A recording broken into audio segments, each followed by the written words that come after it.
gotta be a way in.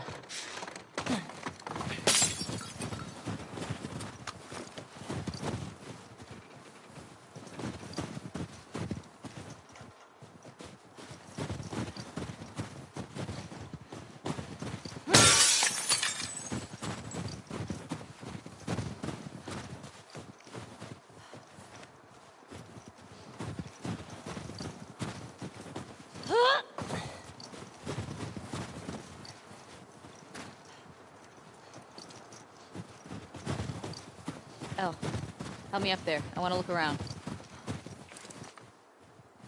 All right, go ahead.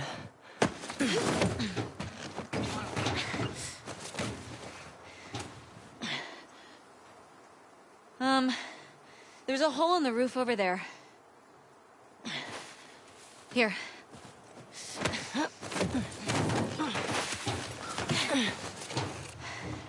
Thanks. Look. See?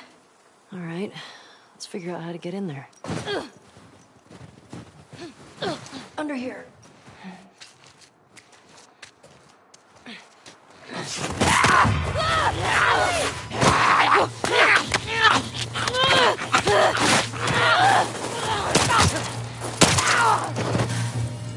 Ellie?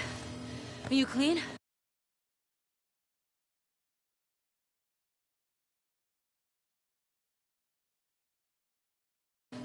Yeah. Just banged up. Please die of old age and not because you get infected. I really don't want to have to shoot you in the face. Deal. Cool.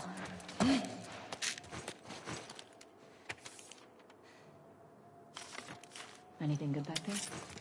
Actually, yeah. Nice.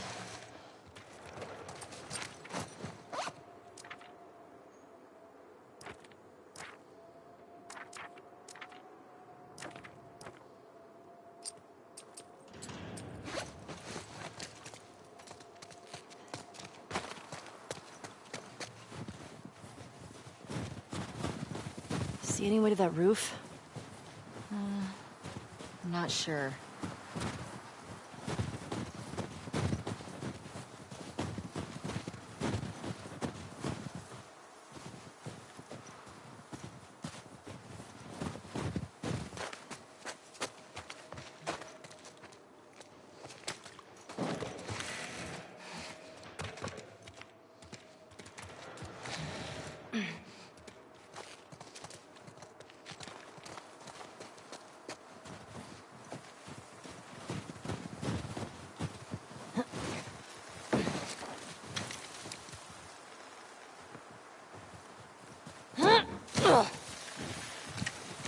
This way.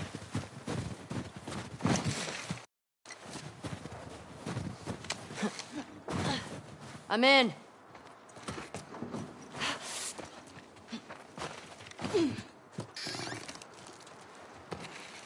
Hey, got some alcohol. Couple of rags.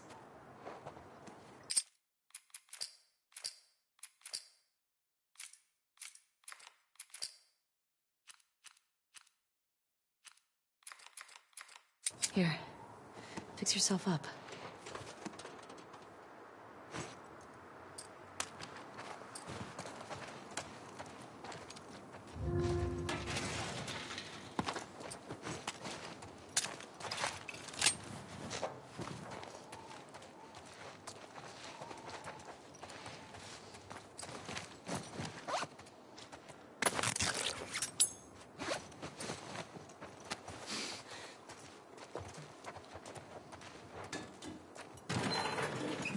I see spores in there. Masks on. Got it.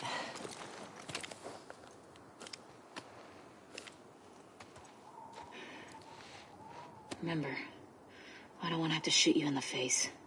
Oh, that's so sweet.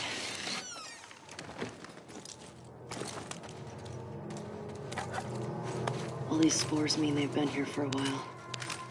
Keep your eyes peeled for older infected. Yeah.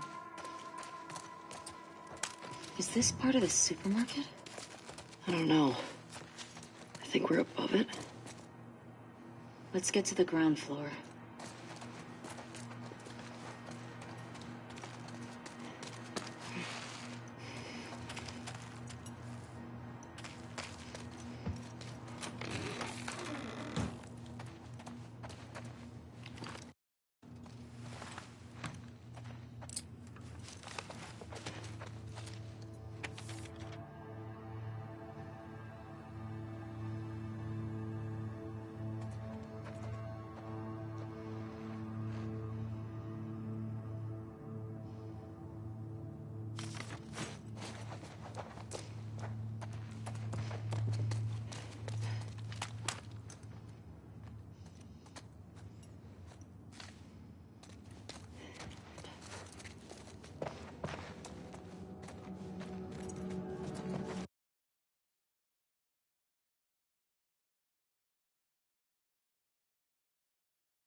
It worked.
Shh.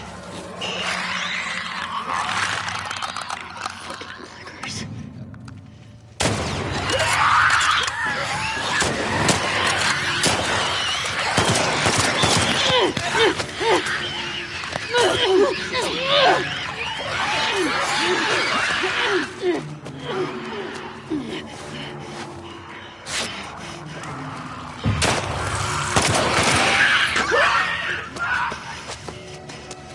These blind motherfuckers make my skin crawl.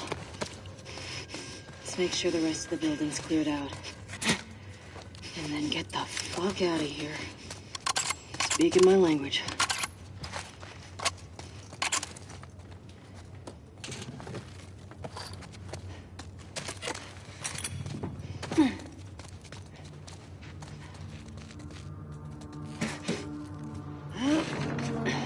Dina, I'll help.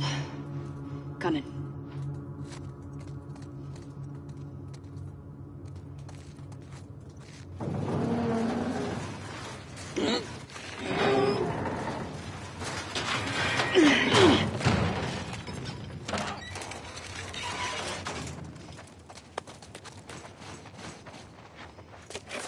I'll make you a present. I'll take a present.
Here. Thanks.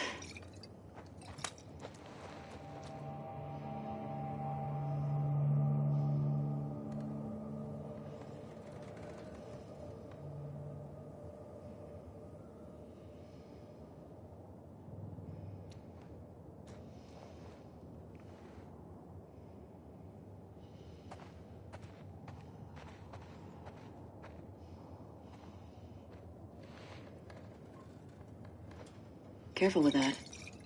I'm a pro. We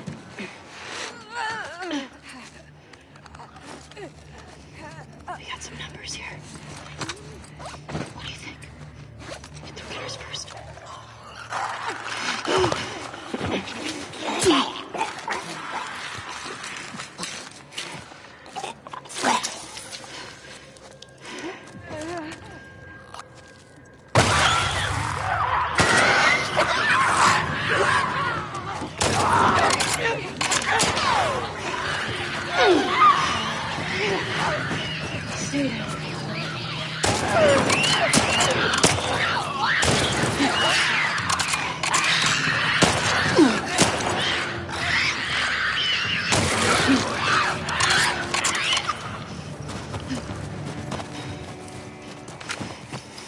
Any still moving? Nope.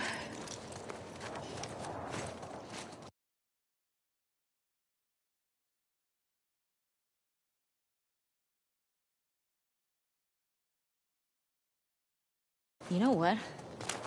I'm impressed with us. Yeah. Man, the guys are not gonna believe our numbers. Okay. Let's go to the next lookout and take a fucking break. We earned it. Agreed.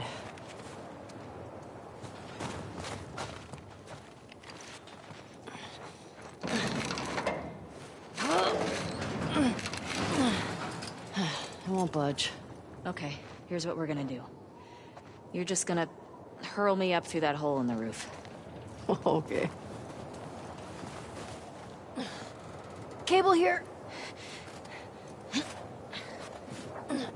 Here we go. Yeah. That should hold us. Get over it.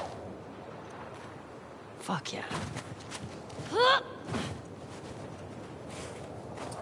Okay, that's good. Here I go.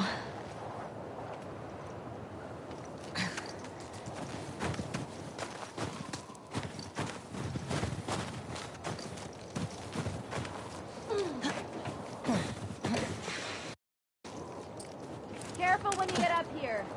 It's pretty windy.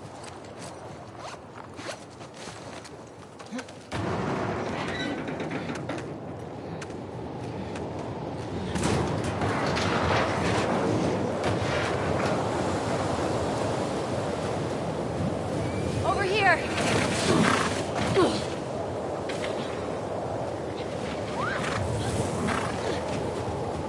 Storm's really picked up. How far are we from the lookout? Past the next town. Following you.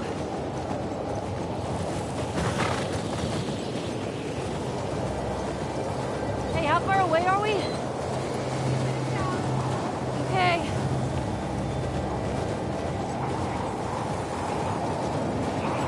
This way!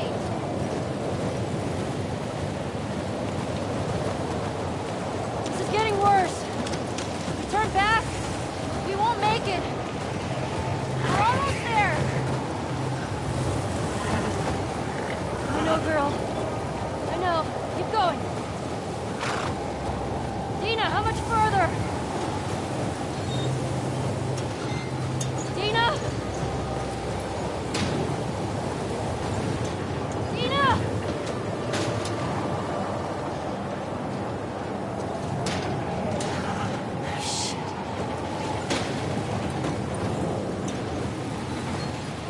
Dina, where are you?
we going? Just trust me.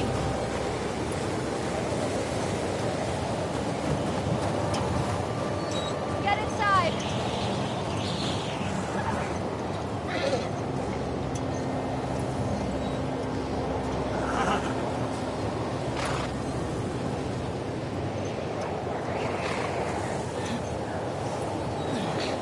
I'll get the door.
What's going on here?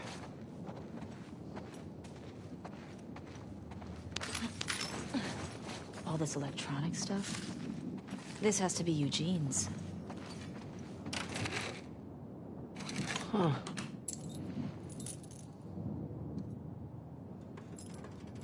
Definitely Eugene's place. He was a Firefly? He served with Tommy. I had no idea. Yeah. They got into some real dark shit. Like what? He said he blew up a checkpoint at Denver QZ, killed 3 soldiers, and 2 civilians. Jesus. He also told me that he and Tommy slow tortured some big Fedra general. I don't buy Tommy doing that, though. He could do worse. What do you mean? He and Joel did a lot to survive after the outbreak.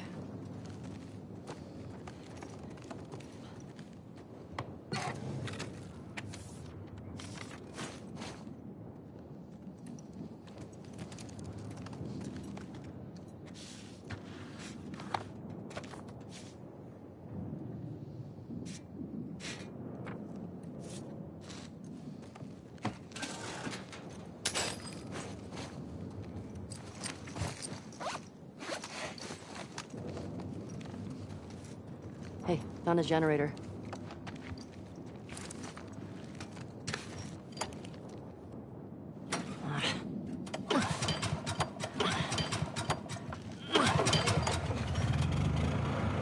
That's better. Oh, wow. Impressive workbench, Eugene.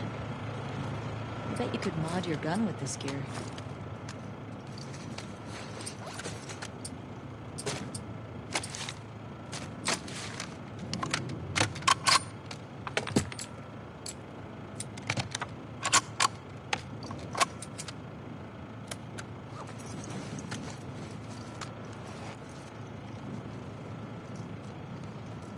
Oh, hello. Ellie, look at the floor. There's more stuff down there. You see a way down? Not here.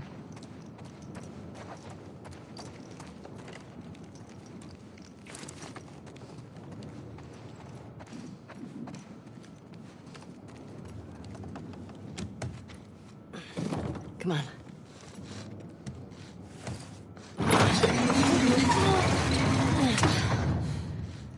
What's he got down here? Well, it's obviously a sex den. That's why he didn't tell you about it. I hope it's a sex den. For his sake. He was so lonely, man.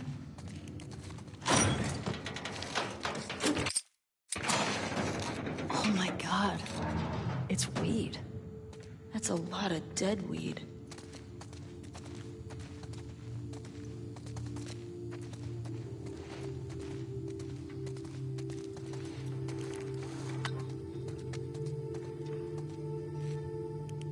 Oh, there we go. You think it's still good?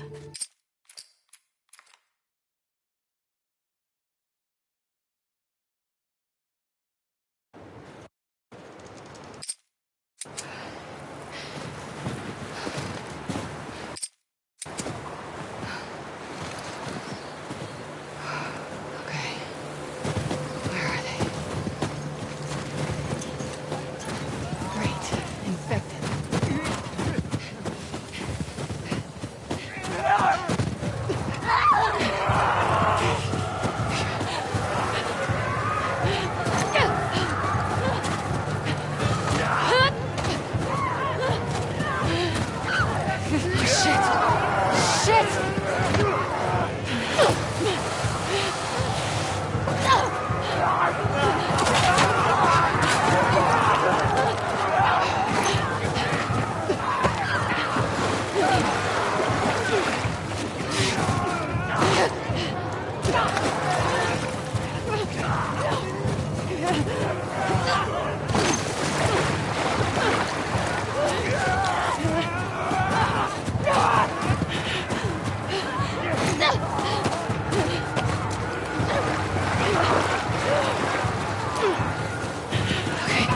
Okay, up this way.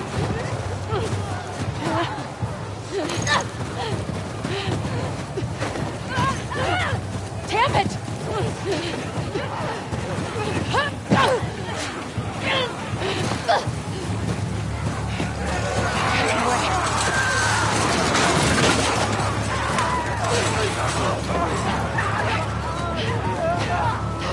Okay, you're here.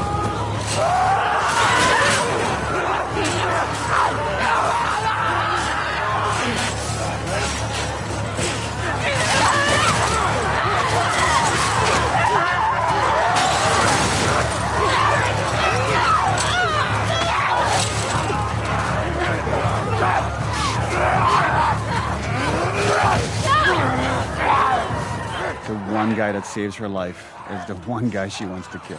Well, I think it speaks to the nuance of atonement, right? It's like she ultimately will save 2 other kids in trouble. But is that enough? Does that make up for anything? Oh, shit! Hold up! This way, come on!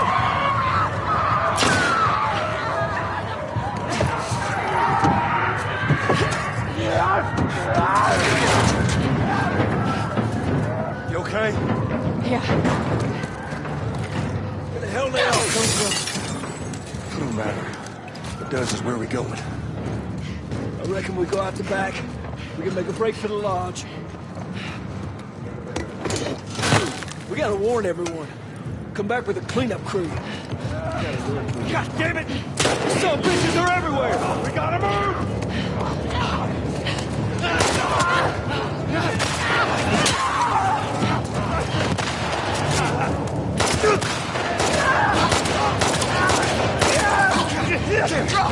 That door ain't gonna hold them for long. We need to hurry.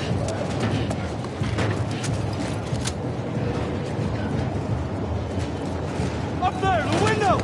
That's our way out! You see a way up there? Here, use this! Hey, girl!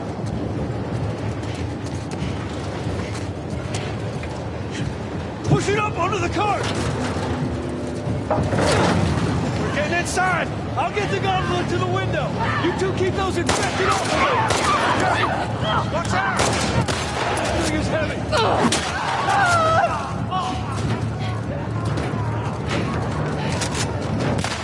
God damn it! Got a clicker!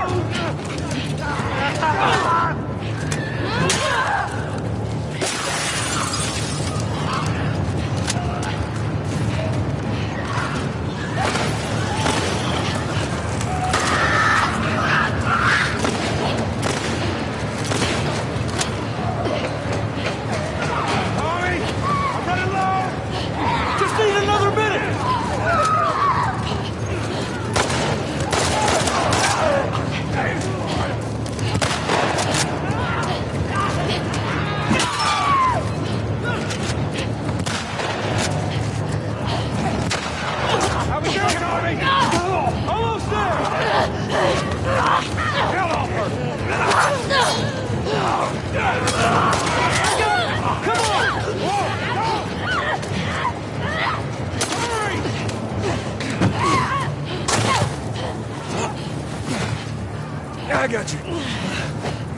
They're close to us! Where are we going? It's this way! Come on! Everywhere! Don't slow down! Head for those doors! Through here, let's go!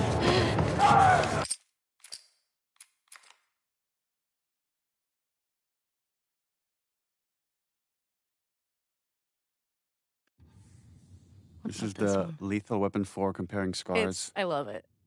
When I was 12. Look at those arms. Really jacked. Dina's hot. I tried to get on it. So's Ellie. They're hot. Yeah. We're hot. Yeah, we're hot.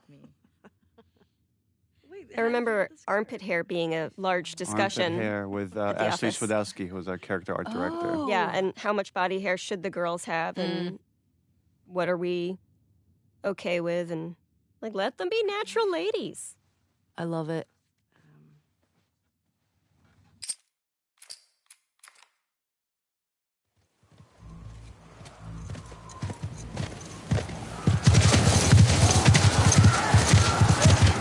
We really wanted to show or build trust between Joel and Tommy and this group to show that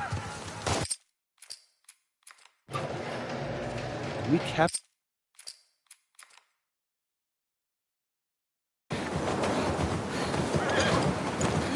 Joel! Tommy! Shit. How do I get down there?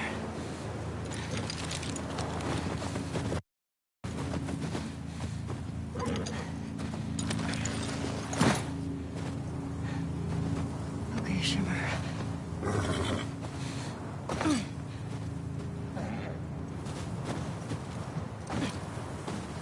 Come on. Please be okay. Joel! Tommy!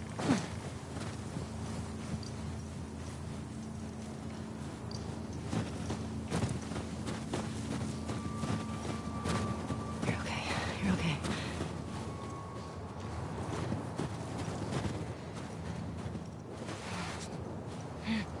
There it is.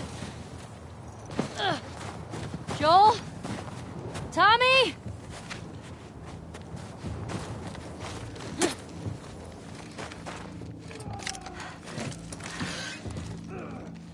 Where is that coming from?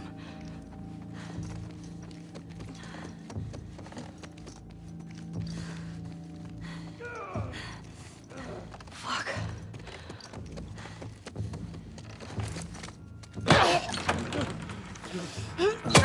Yeah, we had versions of this sequence where Ellie came in after the fact. And it just felt we needed her to see it to really set up this journey. Yeah, this was rough. This was.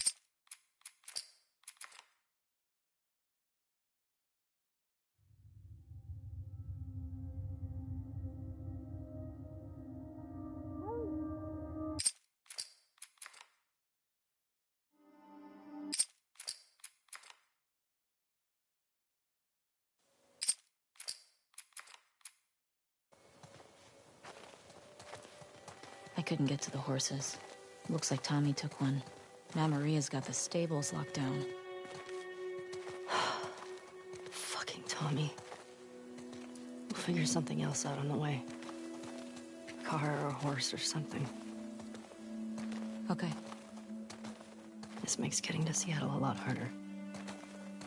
Then it's gonna be harder. You can still change your mind, you know? I know. Just don't want you to feel like you have to. Ellie. You go. I go. End of story.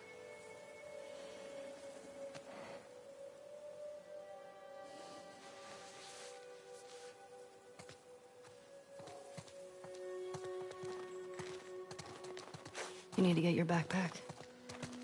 I hid it by the east gates. I figured we'd want to slip out that way.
What do you need? I can go get it. I want to do it. Okay. I'm okay. Come on.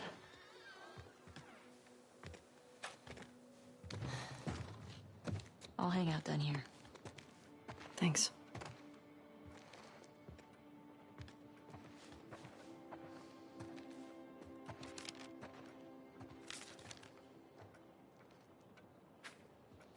Deinonychus. That was a good day.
Ellie, can you come down here? Everything okay? Yeah, just come on down.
So how lost are we?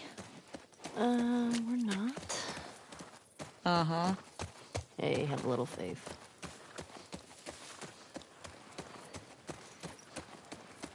What about those crazy cannibals you said you and Joel ran into? They came after you guys once. Maybe these WLFs are connected to them. No. It didn't seem like the same group. Maybe those black market smugglers back in Boston? Dina, Joel crossed a lot of people. I don't see the point in guessing. Okay. At least until we find out more information.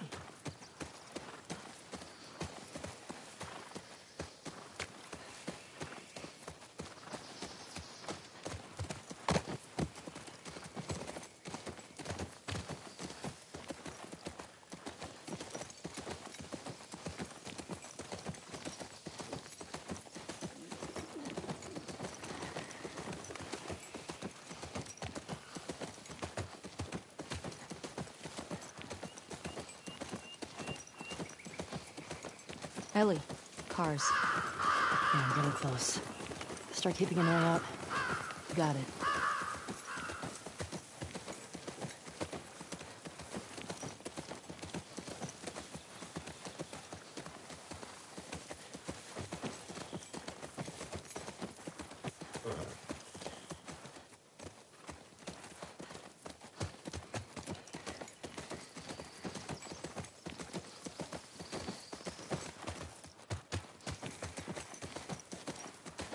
Here we go. Guess I was wrong. Turns out you do know where you're going.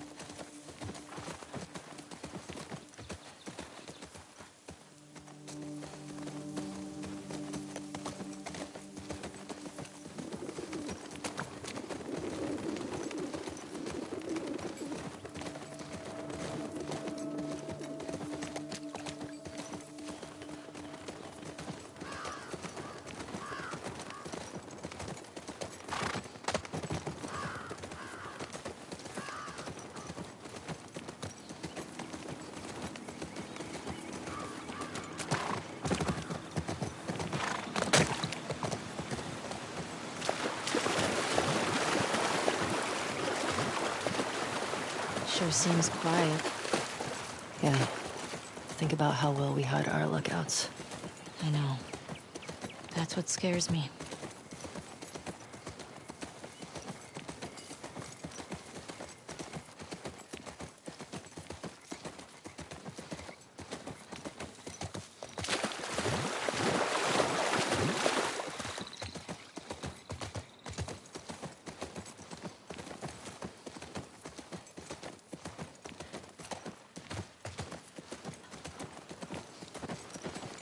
Whoa. Is that the QZ? Yep. Watch the high spots.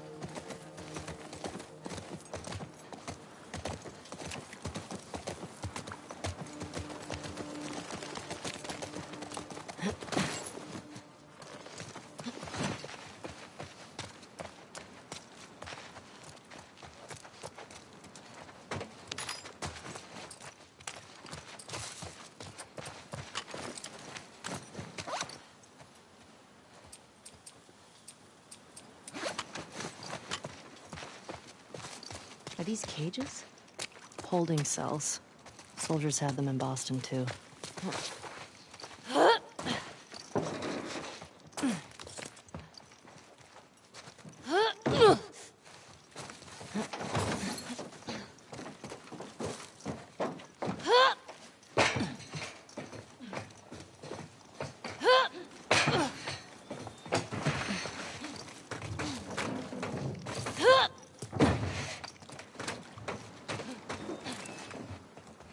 Dina, hey, help me up here.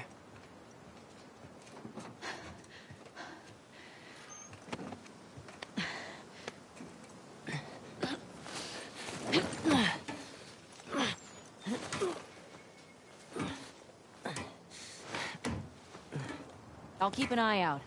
Just see if you can get the gate open from the other side. Sounds good.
So how lost are we? We're not. Uh-huh. Hey, have a little faith.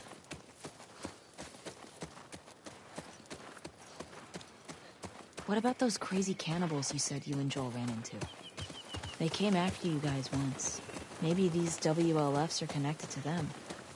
No. It didn't seem like the same group. Maybe those black market smugglers back in Boston? Do you not? Joel crossed a lot of people.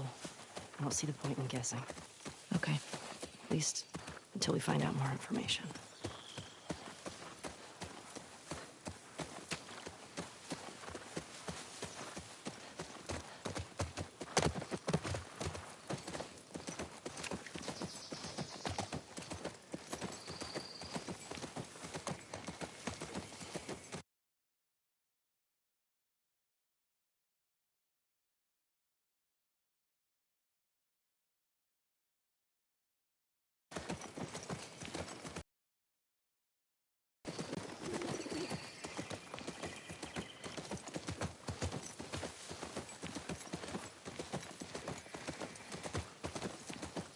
Ellie, cars.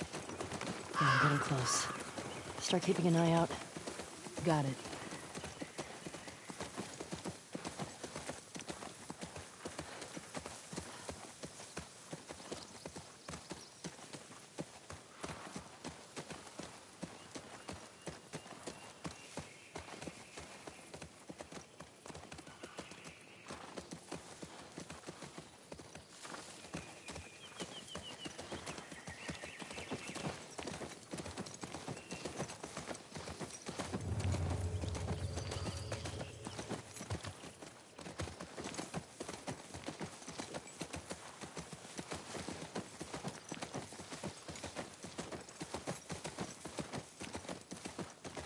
Here we go.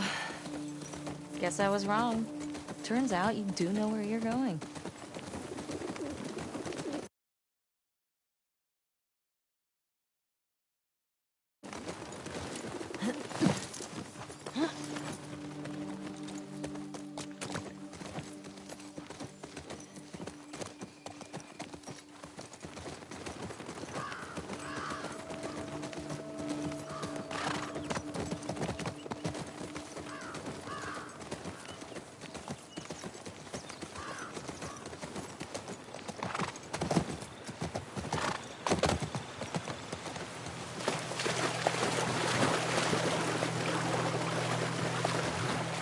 Sure seems quiet. Yeah. Think about how well we hide our lookouts. I know. That's what scares me.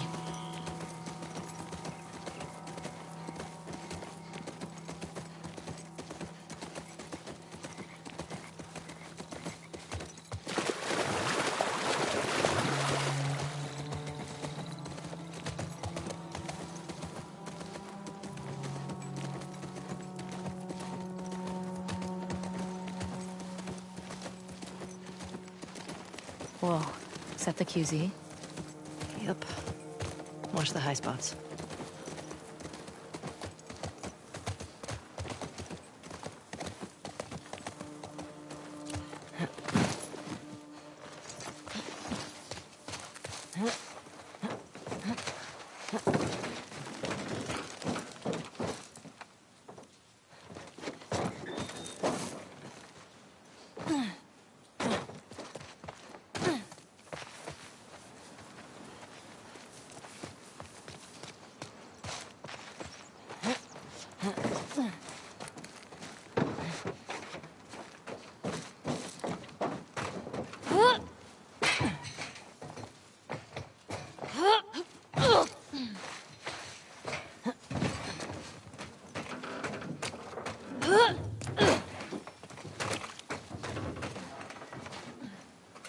Dina!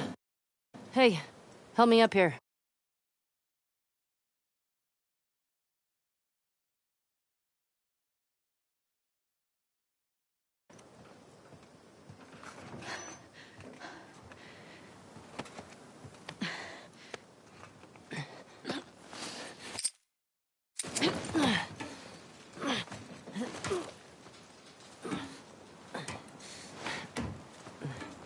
I'll keep an eye out.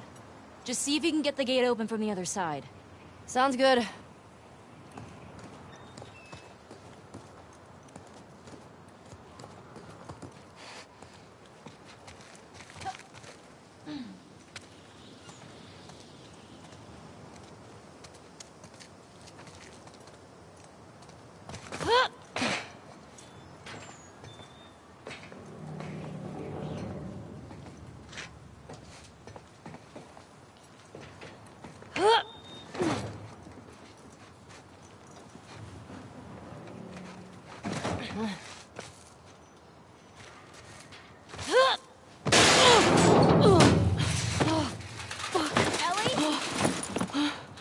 I'm good!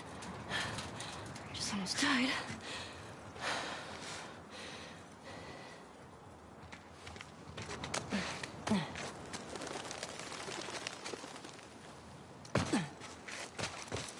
Where are these fuckers?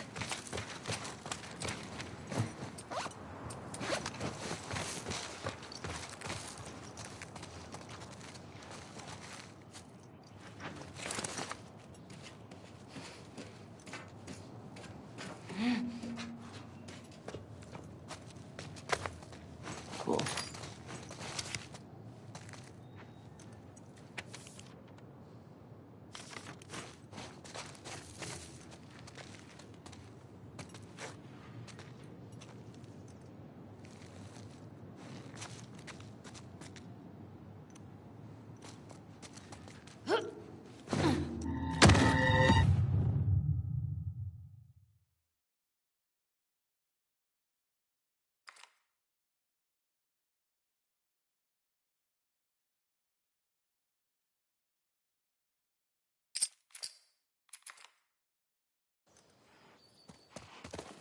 So how lost are we?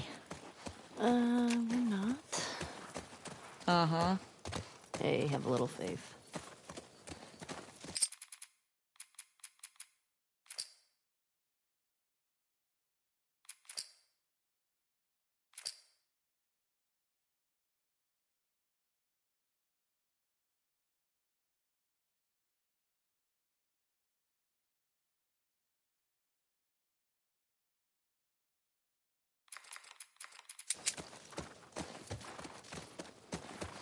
What about those crazy cannibals you said you and Joel ran into? They came after you guys once. Maybe these WLFs are connected to them. No.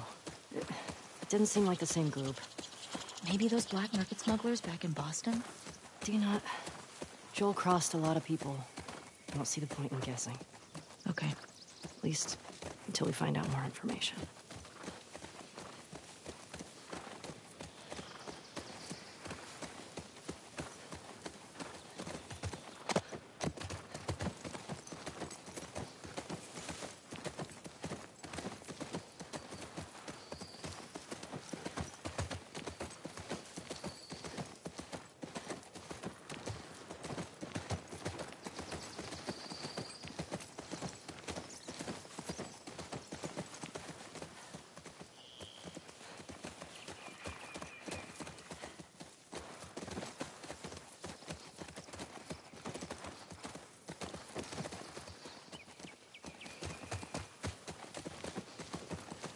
Ellie, cars.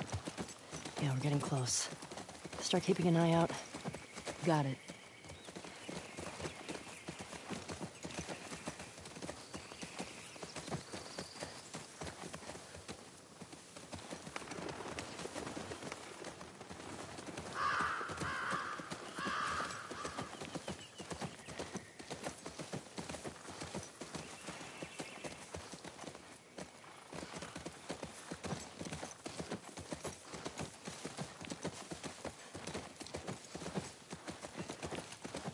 Here we go. Guess I was wrong. Turns out you do know where you're going.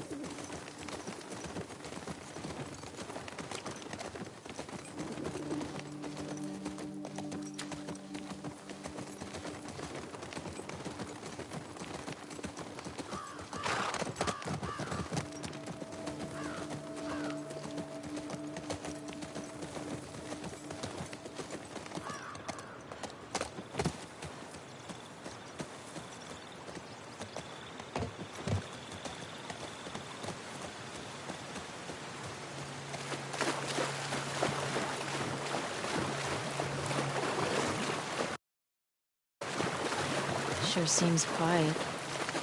Yeah. Think about how well we hide our lookouts. I know. That's what scares me.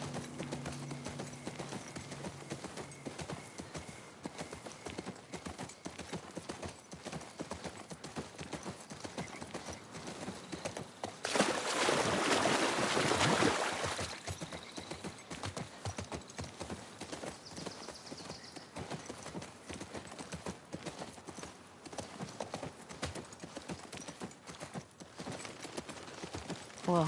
Is that the QZ? Yep. Watch the high spots.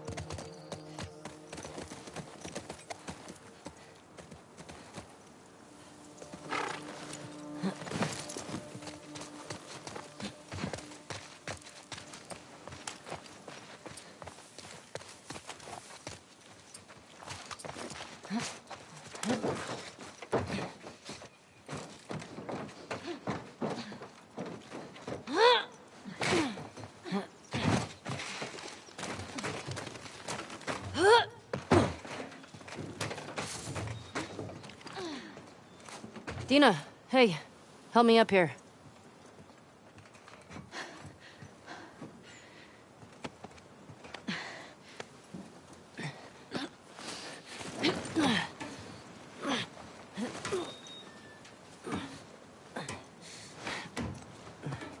I'll keep an eye out.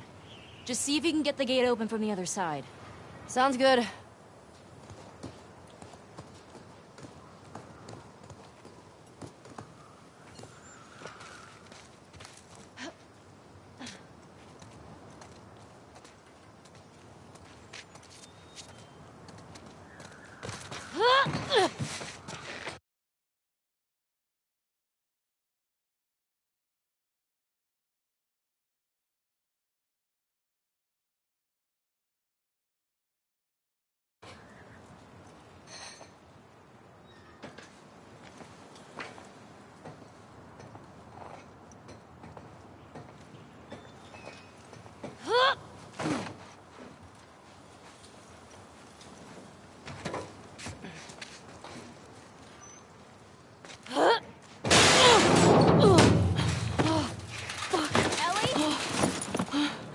I'm good! Just almost died.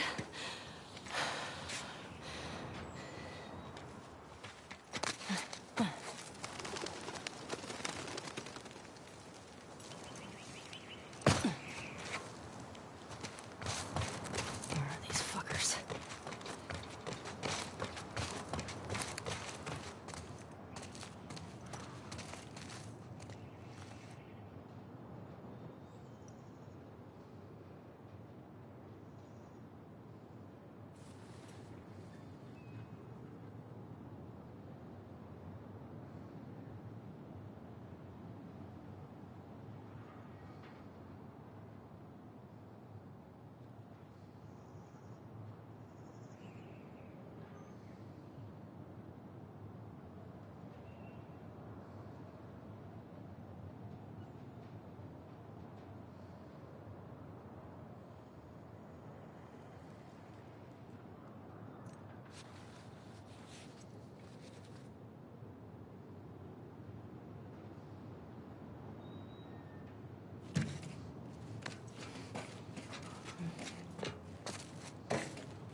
Okay, wonder when this was written.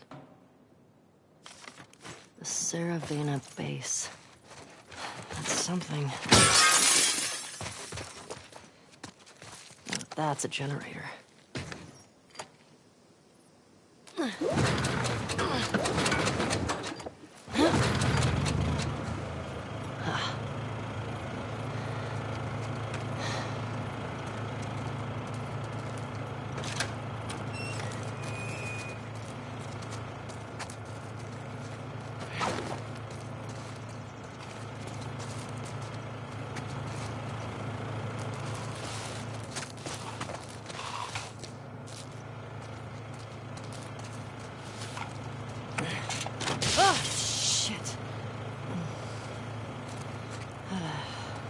Okay.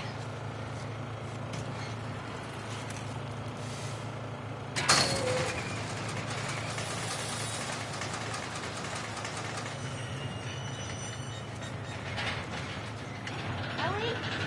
Ellie! Over here!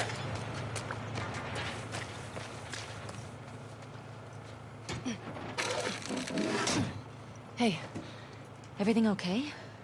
What was that sound? I got that gate open. Gotta figure out this one now. Well, we believe in you. Thanks.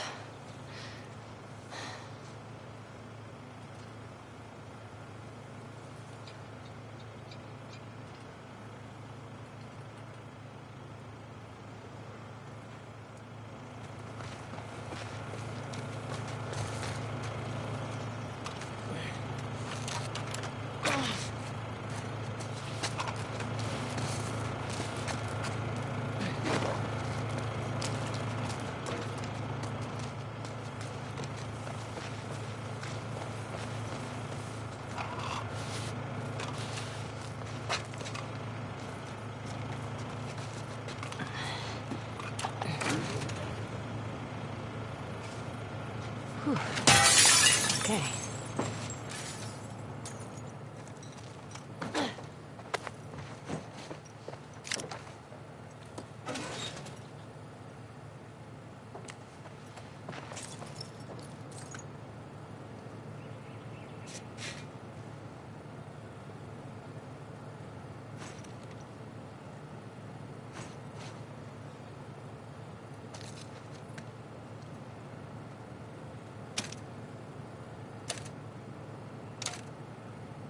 Yes.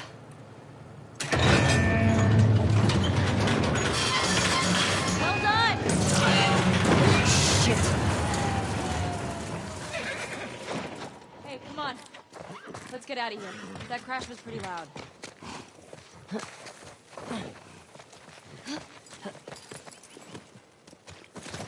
Now what?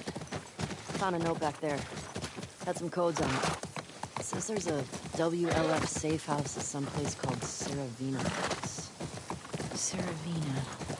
So we find it? Hopefully we find our first WLF. Oh shit, look.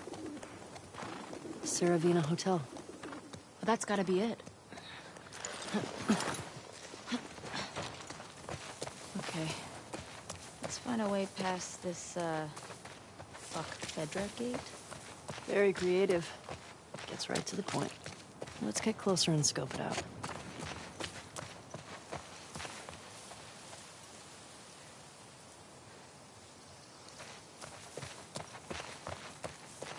Back in Boston, they catch you tagging a wall like this, beat the shit out of you. Or worse. QZs sound like fun.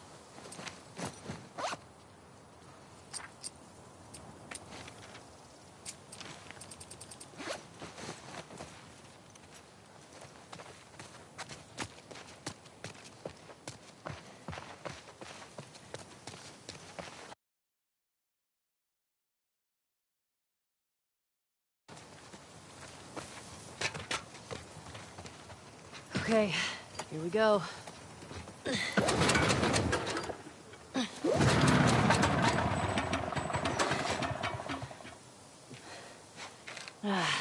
It's out of gas. God damn it. Well, what do we do now? Oh, shit. The note. What? The note mentioned that there's gas in the courthouse garage and the dome. All right. Courthouse garage and the dome. So what's the plan for finding these places? We ride around and see what we see. So, where are we? Pretty sure we're here. Ah, nice. I'll mark it up as we go.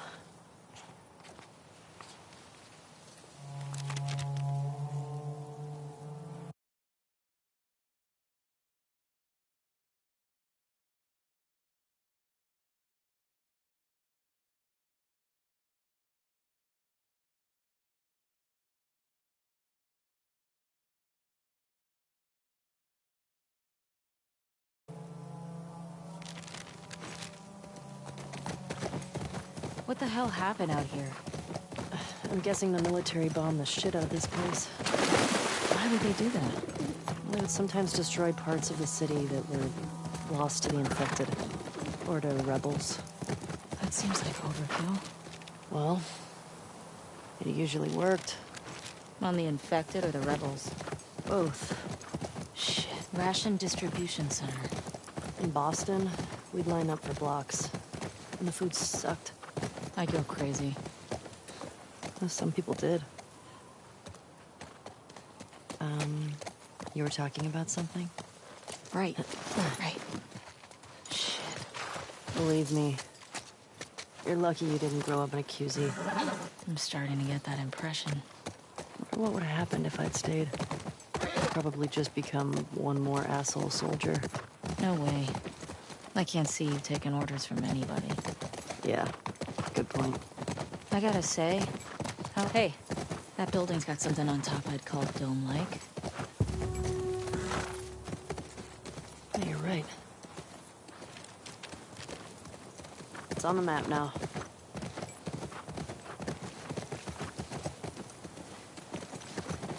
Whoa, check out the tank. All right. You were saying? Yeah. Anyways. I was expecting the Seattle QZ to be a lot more... occupied? Somebody was camping here. Looks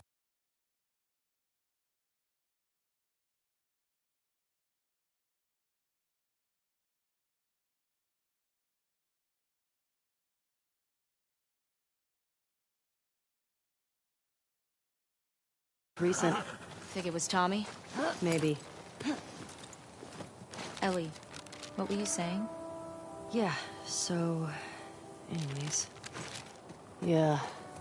Maybe they're all hiding at the Saravina. How many WLF you think there are anyway? Well, at least 8. If we're lucky, that'll be it. We'll be fine. We should stay alert. Stock up while we can.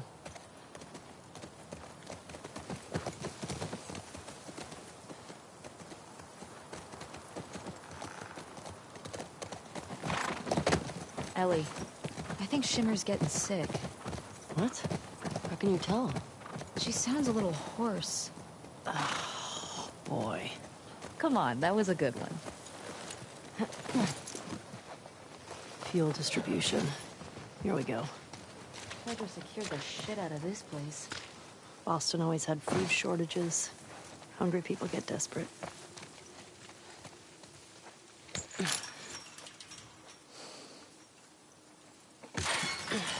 Can you get through? All right, I got you. Shit. Stay low.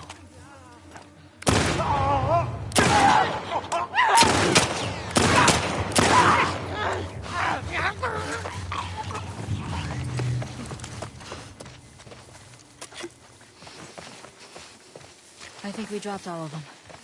Yeah, looks that way.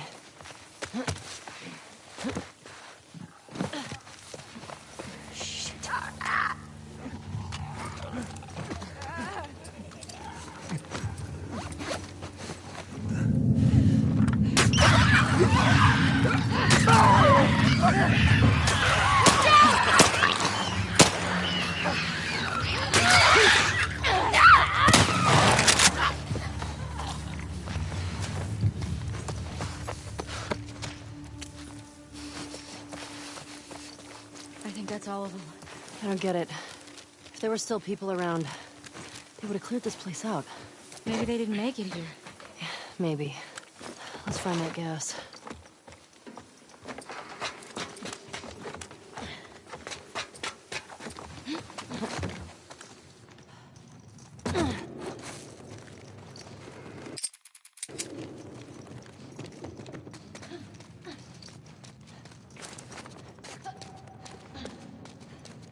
Hey, Ellie. This place is a synagogue. Shit. Latch is on the other side. Found the gas. Just need to get back there.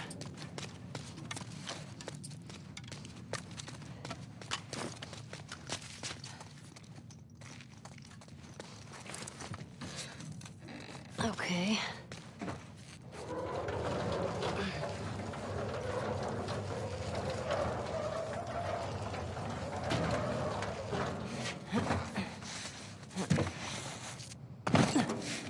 Here we go. God damn it. Hey, language. House of worship. It's empty. That sucks. Now what? We'll try our luck at the courthouse garage. Let's get out of here.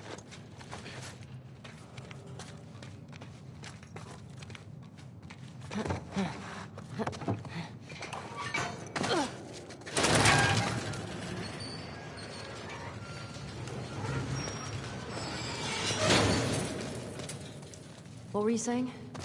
Yeah, so... this place brings back a lot of memories. My sister used to drag me to a synagogue all the time. Do you still pray? Sometimes. Really? When? I said one when we left Jackson. I said one at Joel's grave. Sometimes I just say little ones to myself.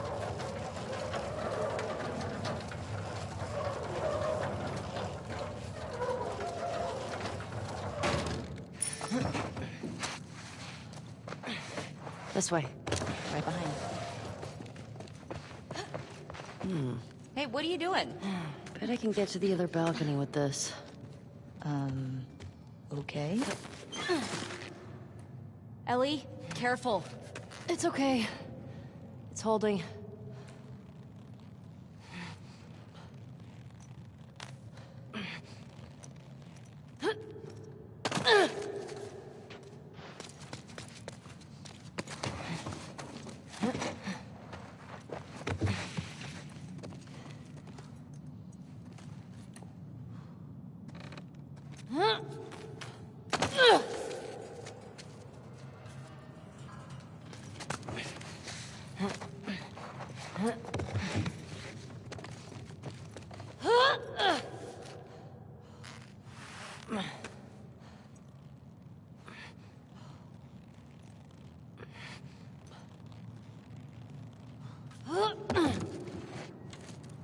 Nothing to it. Come on, Dina. Right. 5774. Are we in the future? No, doofus, that's a Hebrew calendar. For the new year, my sister used to give me an apple dipped in honey. Ugh, now I'm craving it. Oof, that does sound pretty good. Jewish holidays are all about food. And celebrating not getting annihilated by our enemies. I like coming from a long line of survivors.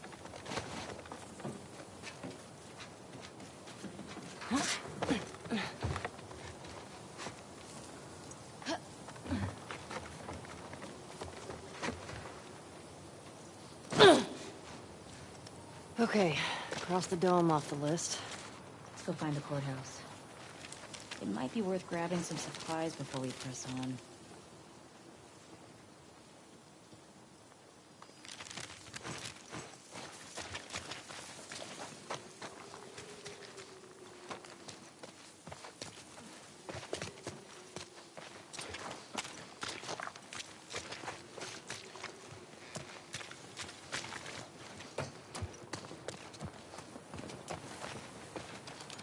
It's peaceful out here, at least. It's weird being in a QZ and not hearing trucks. Or gunfire and explosions. My sister always avoided QZs. That's probably why. She just got more and more paranoid. She'd sometimes wake up screaming in the middle of the night. That's rough. We always had a backpack so we could bail if something happened. Never stayed in one place for more than a few weeks. It sucked. Jotting this down.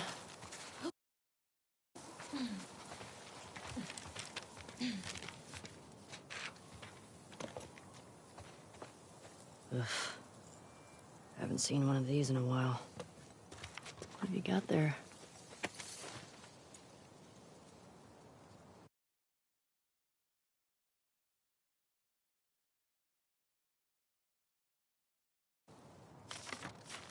Hey. What is it? Says there are supplies at some bank. Might be worth checking out.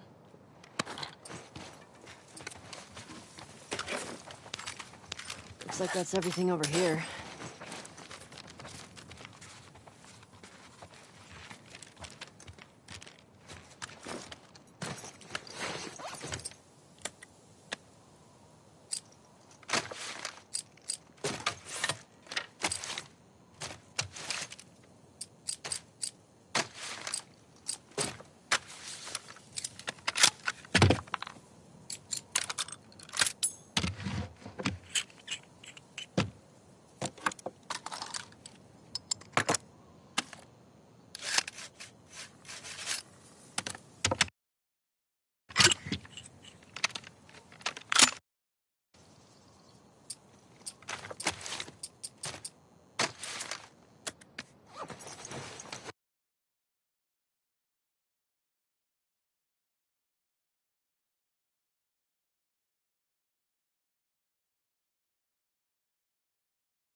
Damn, that's pretty good.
It's nice to have a place we call home, right? Yeah. When I first got to Jackson, I was so overwhelmed by all the people. I was overwhelmed by all the food. I remember my first week just gorging myself. Stuffing food in all my pockets for later like it was gonna run out. I saw that. Hey, Valiant Music Shop. Should we check for supplies?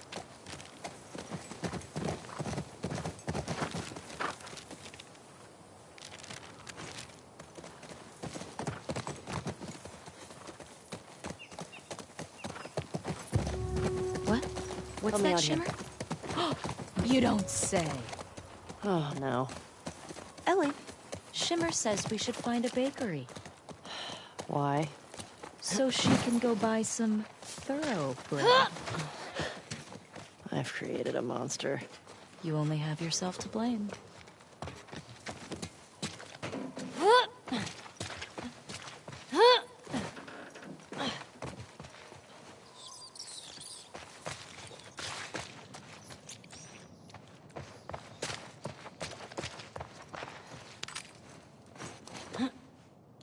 They got a bunch of records here. The Sick Habit. Close enough. Okay. We only listened to it like 100 times together. I was only listening to it because I thought you were cute.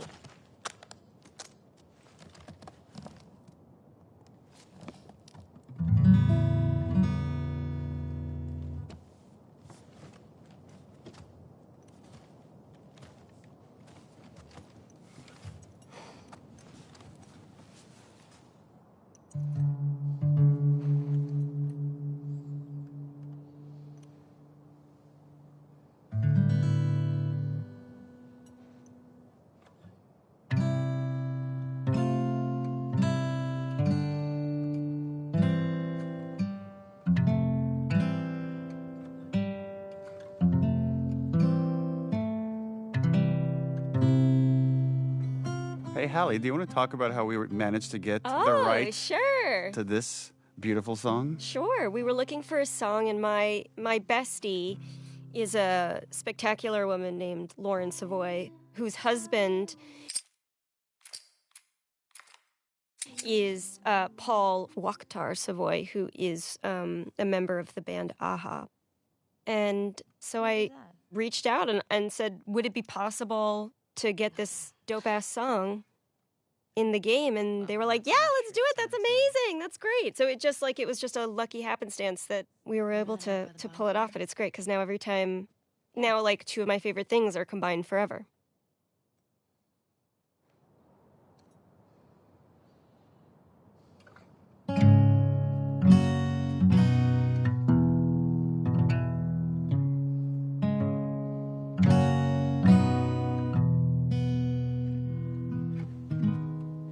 It's also cool how these things are such collaborations where that's obviously Ashley singing, but that's Ashley's friend Chris playing guitar, and we mocapped his hands and then transposed that onto Ellie's body. I loved this game mechanic. So fun. This is my favorite missable moment in the whole game. The fact that this is optional, Well, I think, remember is... how much we talked about the fact, because so many people love this, and we're like, and then there were people on the team that argue that you should not be able to miss this, but it makes it more special knowing that you might have missed it. You gotta earn me staring at you. For several minutes.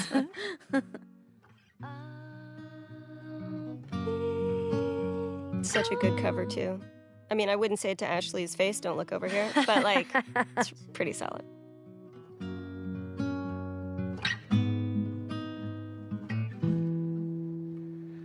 Needless to say, I'm odds and ends. When I see Dina's looks over here, my interpretation is that she's remember all the times that she was falling in love for Ellie in the past when she was with Jesse. Because they're talking about this has happened before, and she played this song. And the other character moment that's interesting here is like the song she originally played here when she picks up the guitar is Future Days, is what Joel teaches her. And as soon as Dina walks through the door, she stops playing that song because she doesn't want to talk about that. This is actually, I think, canonically the first time you will have seen Ellie successfully play guitar since the opening scene where Joel says he's going to teach her. Yeah. So this is the first moment that we realize, like, that he really did teach her. So it also represents not just, like, her relationship with Dina, but... Oh, you're right. It's every time she's picking up a guitar, there's a connection to Joel. Every single time. And we were like, when we were making this, we kept talking about what are different ways we could remind you of Joel, because he's not there. Make him a ghost. But he's present. There were versions where we talked about having Ghost like Joel. Ghost Joel, like early talk on. to Ellie, and it just felt a little too campy for this story. I wanted to. Me too. All right. We should keep moving. Yeah.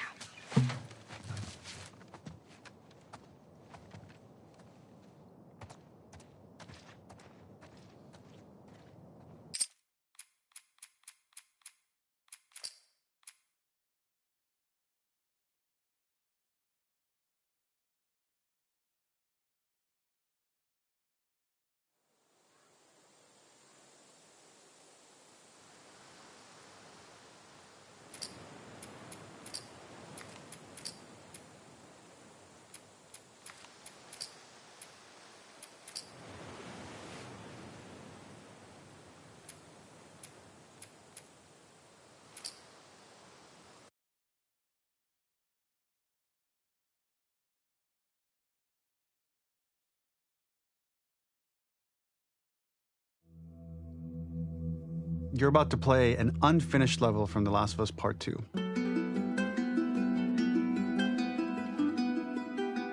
The reason we added this section is there are a few sequences, and we picked the 3 of the best ones, that we cut from the game. You know, often we build a game that's much bigger than what ends up being the final product. They were months away from being finished, but we wanted to give you an insight of what it's like when we built a game, because often we have this whole thing constructed and it doesn't have final art or audio or dialogue. And here you get to see the building blocks of what it's.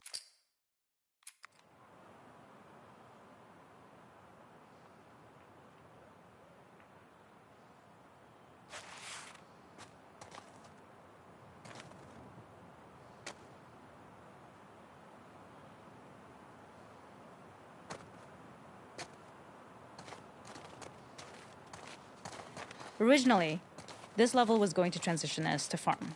We would go all the way through to the dance, where Ellie and Dina share their first kiss. Then we would play through farm, and when Ellie plays the guitar at night, she would remember the Seth incident. So, the opening for this was a little tricky. We needed it to match at least a little what you might expect emotionally coming from prior beats, because we were already purposefully disorienting you in time and space. Remember, you just came from this huge fight. To jump straight into it would have been a little too jarring. After some back and forth, we rooted it in Ellie's nerves, calling back to her hands shaking in the theater. But this time, for a much more innocuous reason we'll find out later. She's nervous because she has a crush on Dina, who is the only reason why she's here at the dance. Something we really wanted to do was highlight the way their lives had turned upside down since she went down this path. We had this idea of recontextualizing all of our usual gameplay mechanics that were designed for really violent ends. The workbench, door bashes, throwable weapons, and even the infected, which is my personal favorite. Peppered throughout the level are moments of levity or shared history, all the while seeing how happy and mundane they all were before her huge revenge odyssey.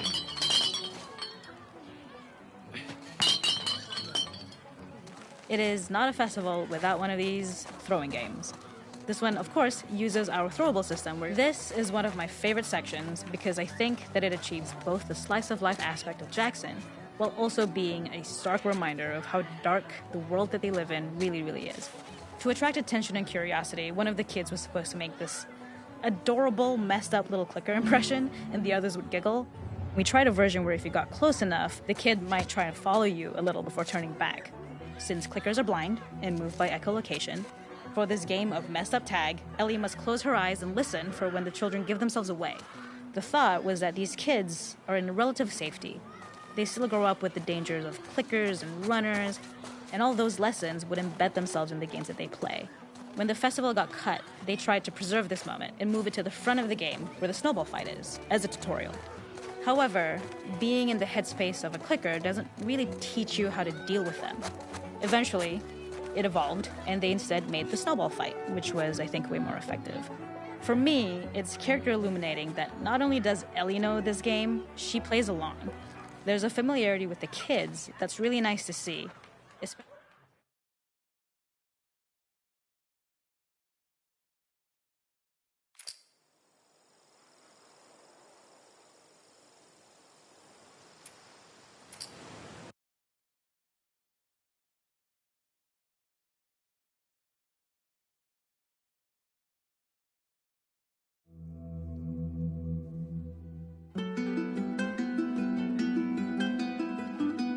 In this second deleted level, which is an extended sequence of the sewers in Seattle, this comes on the heels of where Ellie goes into a building and she survives an attack by stalkers and gets thrown out of the window and gets swept away by the current. And then we cut this section that used to be there in the final game.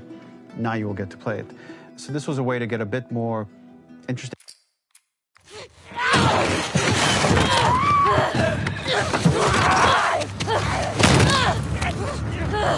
Get off of me!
This level, internally known as Find Nora, was quite long in duration as we had to make Ellie traverse a far distance to the opposite side of downtown Seattle. The sewer section was originally longer than what we released the game with, approximately 10 minutes more. This was one of the few areas of the game that used water flow as part of a traversal puzzle.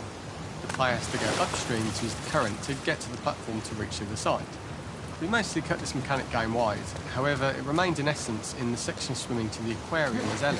The ladder acts as an immediate goal for the player, but being able to climb out is not going to be so easy. To keep levels interesting and engaging, we alternate between positive and negative values the player experiences. Here, it's a positive to have found the ladder, but then a negative to discover it's not the solution. But then another positive to identify the next short-term goal of the doorway. By alternating between these opposing values, we give players what they expect, but not how they expect it. This level, internally known as Find Nora, was quite long in duration as we had to make Ellie traverse a far distance to the opposite side of downtown Seattle. The sewer section was originally longer than what we released the game with, approximately 10 minutes more. This was one of the few areas of the game when players reach the doorway and enter into the room, they're faced with a dead end. The real reason for this dead-end room is that on the reversal, when exiting back out of the doorway, players are faced with the route onwards. A pipe that they'd not been able to see when they were swept past it on the way in, and something that was hidden from view when on the side platforms. Get me the intention here being that the only option is to go off the standard path. In order, throughout the rest of the level, we also use light to indicate to the player that we slowly introduce the player to consider climbing into smaller pipes and crouching in these tight spaces. Up and out. This is to slowly, we added a tiny space just to reward the player's exploration with a pickup item. We love the idea of making Ellie prone through a tiny, dirty pipe in order to get out, as it was a great opportunity to use our prone mechanic. A unique camera setup was created to support crawling in these pipes, as the standard prone camera is much higher above the player. We also created custom collision in order for Ellie to manoeuvre in these tight spaces easily. Initially, the oblong collision capsule around her character caused issues crawling around corners. In order for the player to feel cramped, claustrophobic and desperate, we'd been enforcing the traversal mechanics that allow for a tight environment to promote these feelings. We introduced the use of the squeeze-through so that we can keep the player feeling enclosed and tight, but without repeating the same geometry. Here we change from low ceilings with wider walls to high ceilings and tight walls to change up the spatial pacing and keep the level from repeating itself. Originally, we had the waterline much higher here, so players had to swim through this tight tunnel. However, from watching user test feedback, it was as we surface from the water and over the crest of the slope, we reveal what is further in this tunnel. A clicker that has sprouted and the fungus has grown on the sides of the pipe. It was great to see people who user tested this area becoming increasingly worried as we forced the player to squeeze past the fungus and inches away from the clicker's face, all the time not being sure whether the clicker might be alive or attack them. Although we aren't as cruel as to force a clicker attack in such close proximity, we do have a payoff for this moment. This clicker momentarily turned into Joel to show Ellie's PTSD from what happened to Joel at the start of the game. Ultimately, we decided to save this moment for the farm level, as it was more impactful there because it could become the centrepiece of that experience. Whereas in the sewers, we weren't able to make it as much of a narrative point and give it the breathing room and reaction time that it deserves, given the tight space.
Using this pipe was retained in the iteration we shipped with, as it's the last of the extreme methods Ellie has to undergo in order to escape the sewers, and what she will go through in her pursuit of revenge.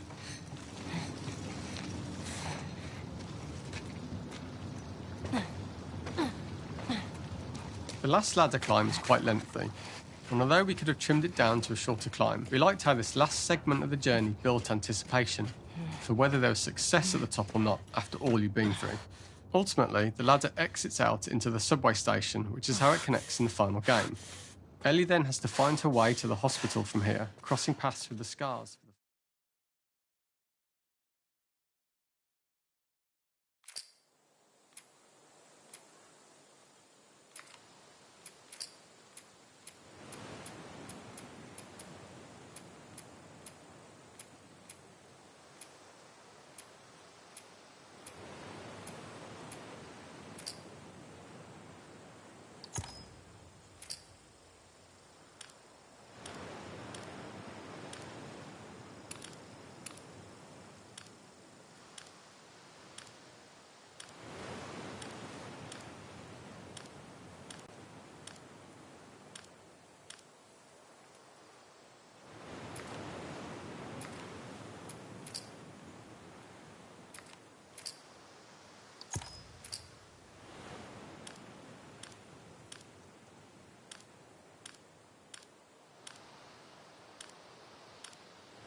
Okay. Thank you all for what is about to be a very long presentation. So Anthony and I ran some numbers, and to our best guess, The Last of Us Part 2 is 10 to 30% longer than Last of Us Part 1. However, this is the most detailed story presentation we've ever done. Like, if you think about the presentation for T1, where we kind of talk about the quarantine zone in somewhat detail, even though most of it changed, and then it's like, and here are some things that might happen with Joel and Ellie. They might go into a spore-filled subway tunnel. They might fight some cannibals. At some point, Joel will get incapacitated. This has everything figured out, even though it might change. Every character is accounted for. Every cinematic is accounted for in this presentation, which means it's going to feel twice as long as the first game. So when you freak out, that's normal. That's part of this.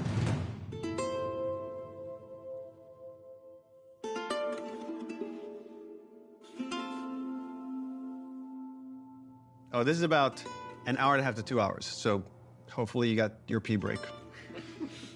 Okay. So we open on 15-year-old Ellie. This is a few weeks after the events of the first game.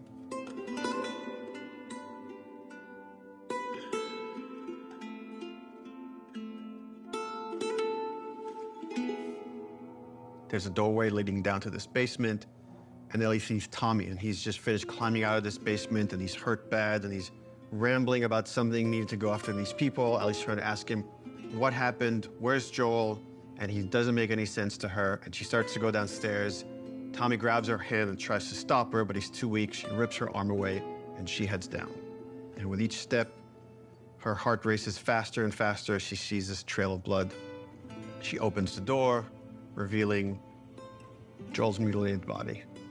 And then shock just sets in, and she screams and tries to grab his body, and Dina comes and rips her away, and on that cacophony of sounds, silence.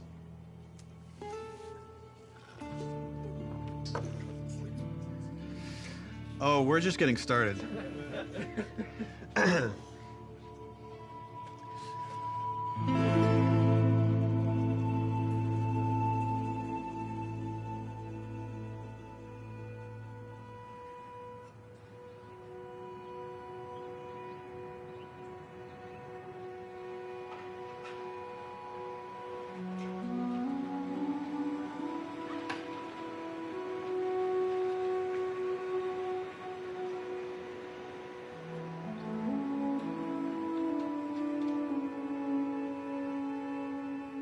I've been working on this game since we finished, well, really been thinking about it since we finished The Last of Us. So many people were like, Last of Us 1 is so perfect. It should never have a sequel.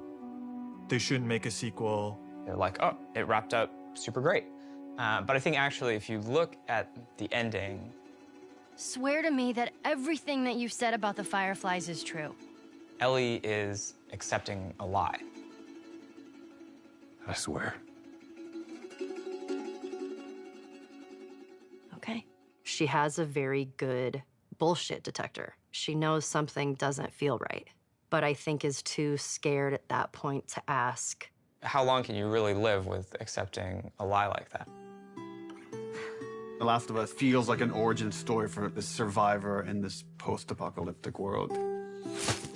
Seeing like how Ellie has become such a strong, unique character, it really felt like, you know, if we were to do a sequel, it'd be a shame for it not to focus on her. Move the fuck out of the way. Yeah, once we're done with this whole thing, I'm gonna teach you how to play guitar. Yeah, I reckon you'd really like that. What do you say, huh? Joel, he's gonna teach Ellie to play guitar. That always felt like that's just this like unanswered promise that like was kind of lingering at the end of the first game. We did this thing called One Night Live, where we had the actors come on stage and reenact certain scenes. So you say we get you to the Fireflies. What happens next? Marlene, she said that they have their own little quarantine zone, and that doctors are still trying to find a cure. I wrote this new scene that takes place after the ending of The Last of Us, but it was only shown to people in the audience. Like, we cut off the stream right before we showed them the scene. If I ever were to lose lose you, I'd surely lose myself. Try and sometimes you'll succeed to make this man of me. Our future days of you and me.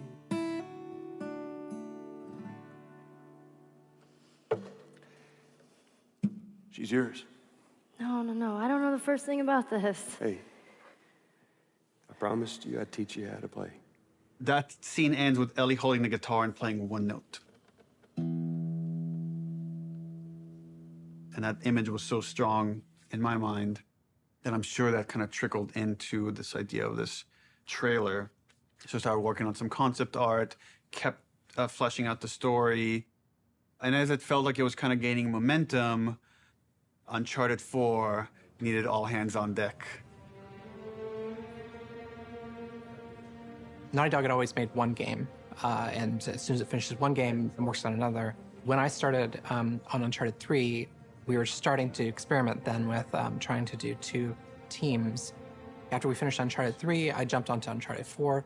At some point in time, Uncharted 4 was coming down to the wire, and it's just, we had to shift resources, and pretty much everyone just ended up on Uncharted, trying to finish it up. So I said, okay, before I come on like in full force on Uncharted 4, I just want to capture this trailer. I walk through the valley of the shadow of death, and I fear no evil, because I'm blind to it all. Said I walk beside the still waters, and they restore my soul, but I can't walk on the path of the right, 'cause I'm wrong. During the entire production of Uncharted 4, that's all I could think about. I had a lot of investment in Uncharted 4, but the day we were done with Uncharted 4, I went right back to that trailer to wrap it up. Anything for this shot that's still happening? Not in animation. Of the shadow of death. This one feels kind of strong to me. Drawing a lot of attention. Can we tone that down? Yep. Actually, my biggest fear with this announcement is that it leaks early. More than anything, I have nightmares about this trailer leaking early before we get to PSX.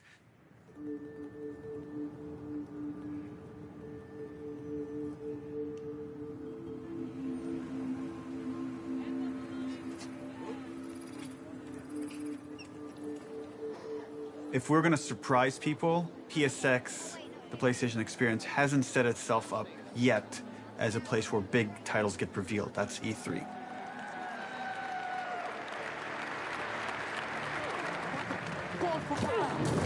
No!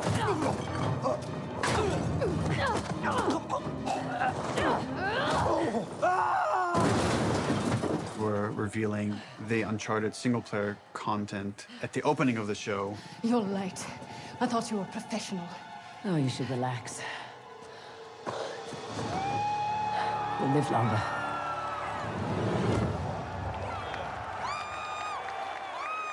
No one's going to expect a second Naughty Dog title to be revealed in the same press conference.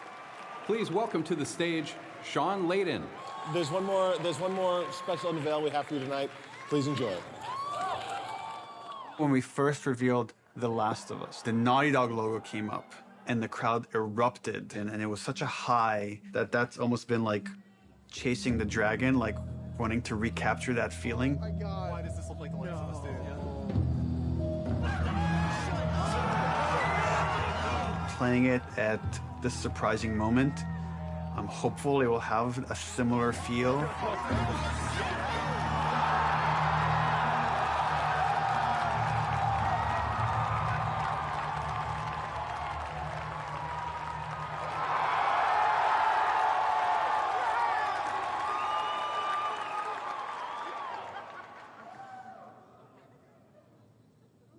you doing, kiddo?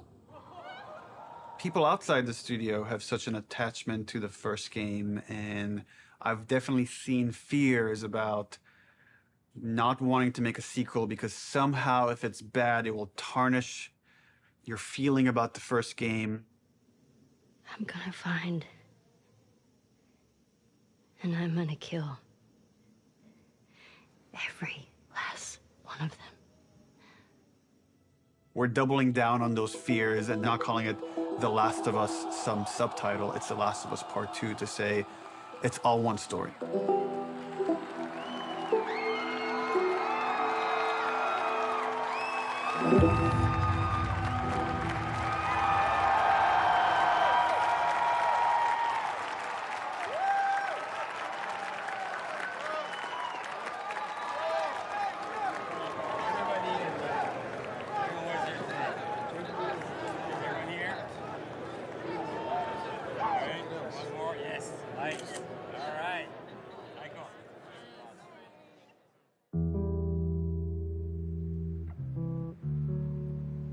The concept for the sequel had to feel compelling enough, have enough weight that felt like, okay, this is an experience worth creating, worth spending the next 3 years on.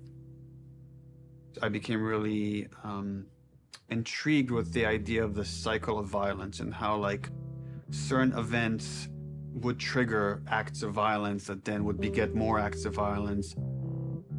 It's almost never satisfying. It never brings the person you love back. And despite you thinking it's going to bring some closure, it doesn't. We just need more empathy. Wouldn't it be awesome if we could create an experience that lets you safely explore those feelings? With that theme, all of a sudden everything fell into place and this outline emerged. The whole catalyst for what starts the second game is Joel killing the doctor.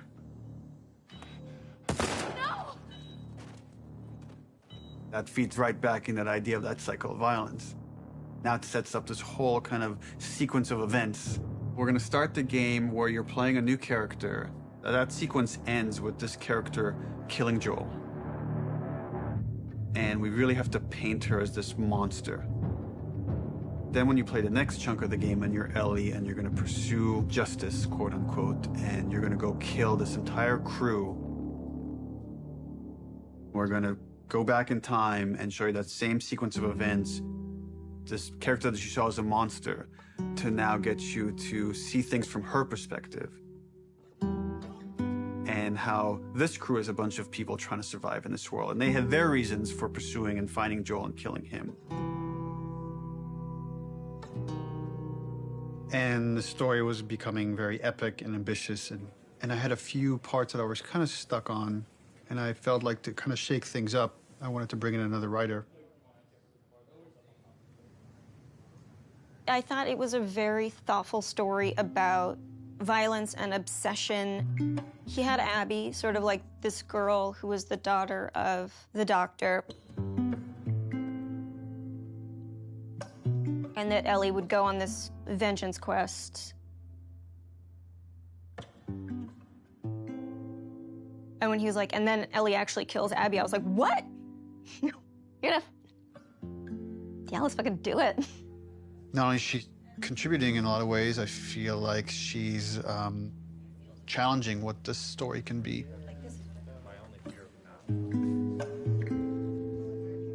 She's wanted to add more romantic intimacy between the characters. Those are areas that I've been, I don't know, more uncomfortable writing that stuff. After the first day, she was telling me that she went home and told her husband that, I think I just got Ellie's girlfriend pregnant. Because that was her big idea the first day, and that had this trickle-on effect and actually added a lot to the story. Ellie is this very relatable character. I thought she was a perfect vehicle to challenge this notion that violence doesn't have a cost, because it does have a cost in reality. It's going to ruin this girl.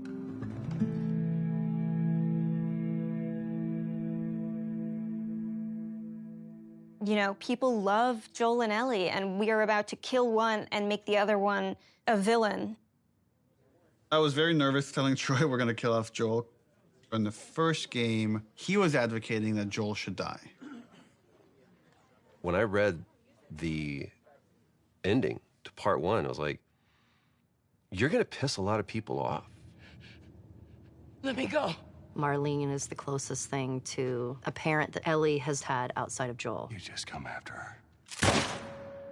A lot of people got hurt, and Marlene would be one of those people. Joel has crossed these moral lines, and therefore he deserves to die, and he thought it might be a more dramatic ending. And I was like, no, you're crazy. Like, but then in the second game, that's why I was like, thought like, oh, he would take it pretty easily. He goes, so Joel dies, and he's like, so this happens, and then and I literally had to stop. I was like, can you give me just a second? Because it literally was as if someone was telling me about how my friend had just died. I think he kind of took it hard. It was like the character meant so much to him.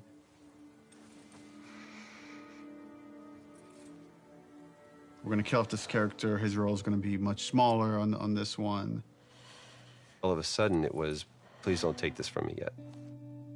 Ellie is scared to be alone. Everybody that she's loved up until that point, she's lost them.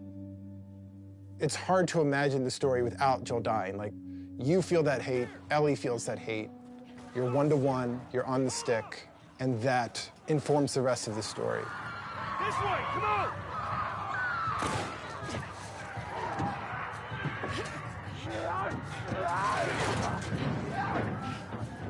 You okay? Yeah. We get you through interactivity to really connect and empathize with this character. Y'all act like you heard of us or something. And then make you feel like I've led Joel to a trap.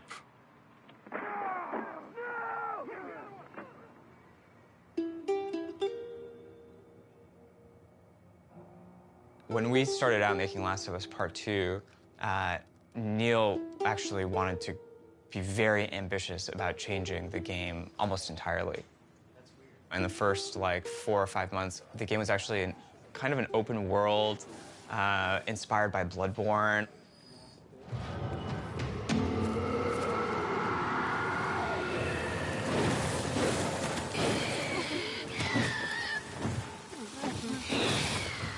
And like it was purely melee focused, like it was all hand-to-hand combat.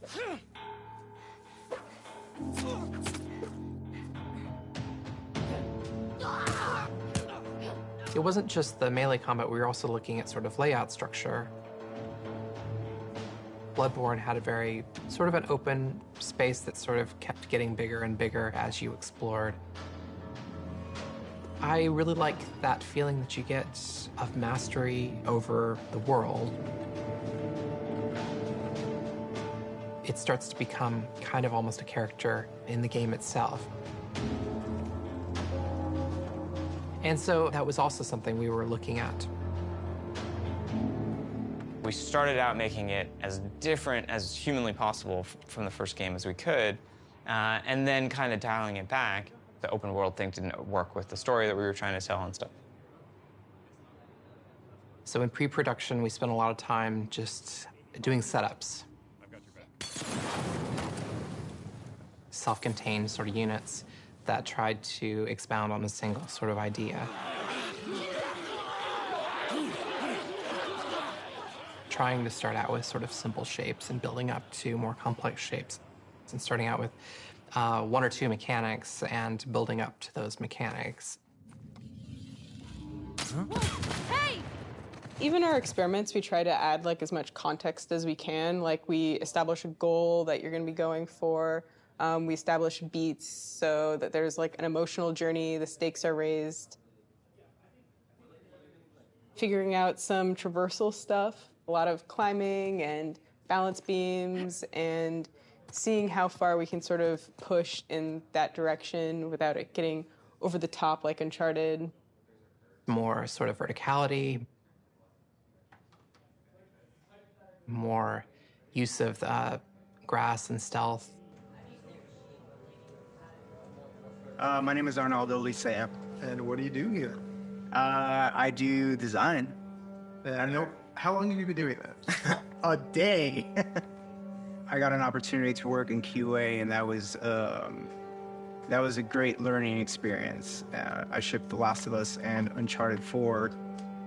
The thing I'm proudest of is the people who came in to a quality assurance job as a contractor, which is entry-level work, and used that job to get to where they ultimately wanted to be. When I interviewed for the QA position, I specifically said that my goal was to be a designer. He had formed this relationship with design where they knew they could rely on him, spending his free time designing a demo, and at the same time, him going to them and not being like, here's 50 bugs you need to fix. He went to them and was like, what do you need? How do I help you? What kind of bugs do you need? And for their part, they embraced him and were like, why don't we show you how to lay out nav mesh? I am anxious to prove myself. There is no babying when you start. It just hits the ground running. If I don't cut it, I go back to QA or find something else. We're trying to figure out at the moment how we handle big spaces, bigger than the first game. The enemies are so, too spread out to be really considered like one single small encounter. And seeing what behaviors we need to start developing for them to make it look good.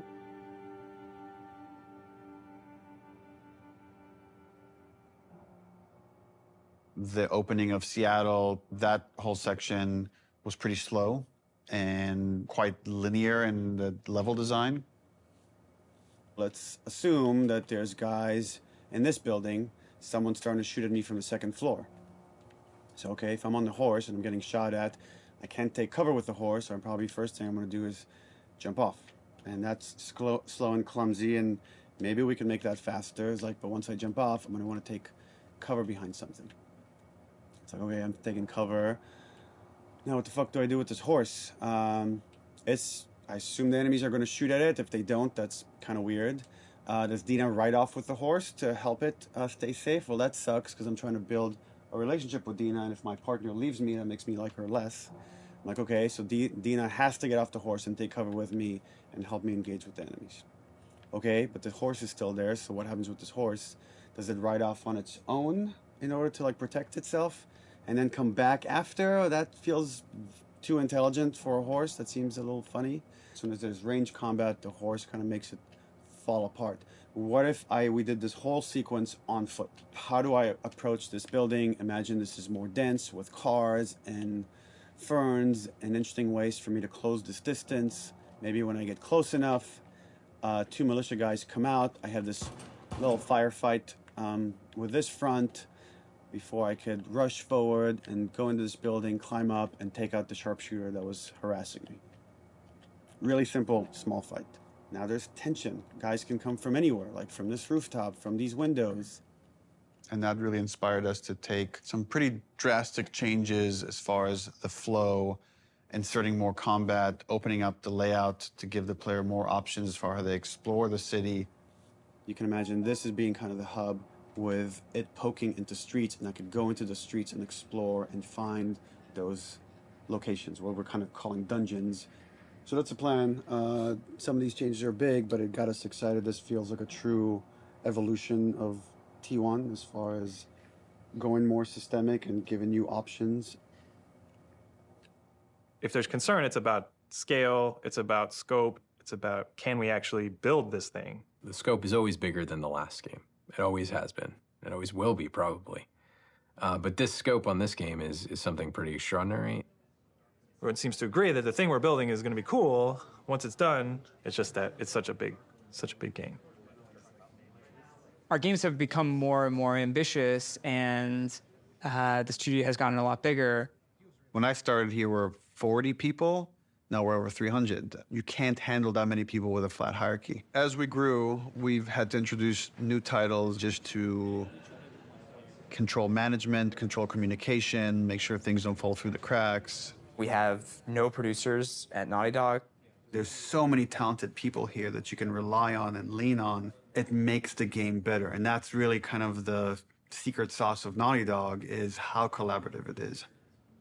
You find the right people who really want to do the best they can possibly do, and then you kind of give them the resources to try.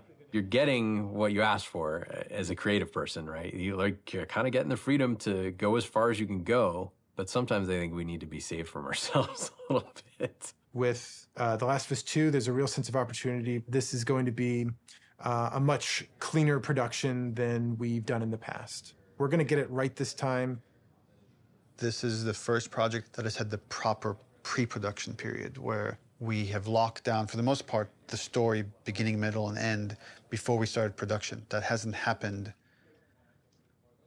I don't know if that has ever happened, now that I think about it. It's a very, very messy process, which is, again, why it's a lot of times really difficult to schedule. I think right now we are planning on springtime of 2018. So when springtime 2018 comes around, The Last of Us 2 isn't in stores, you can look back at this and say, well, I guess their plan wasn't exactly set in stone.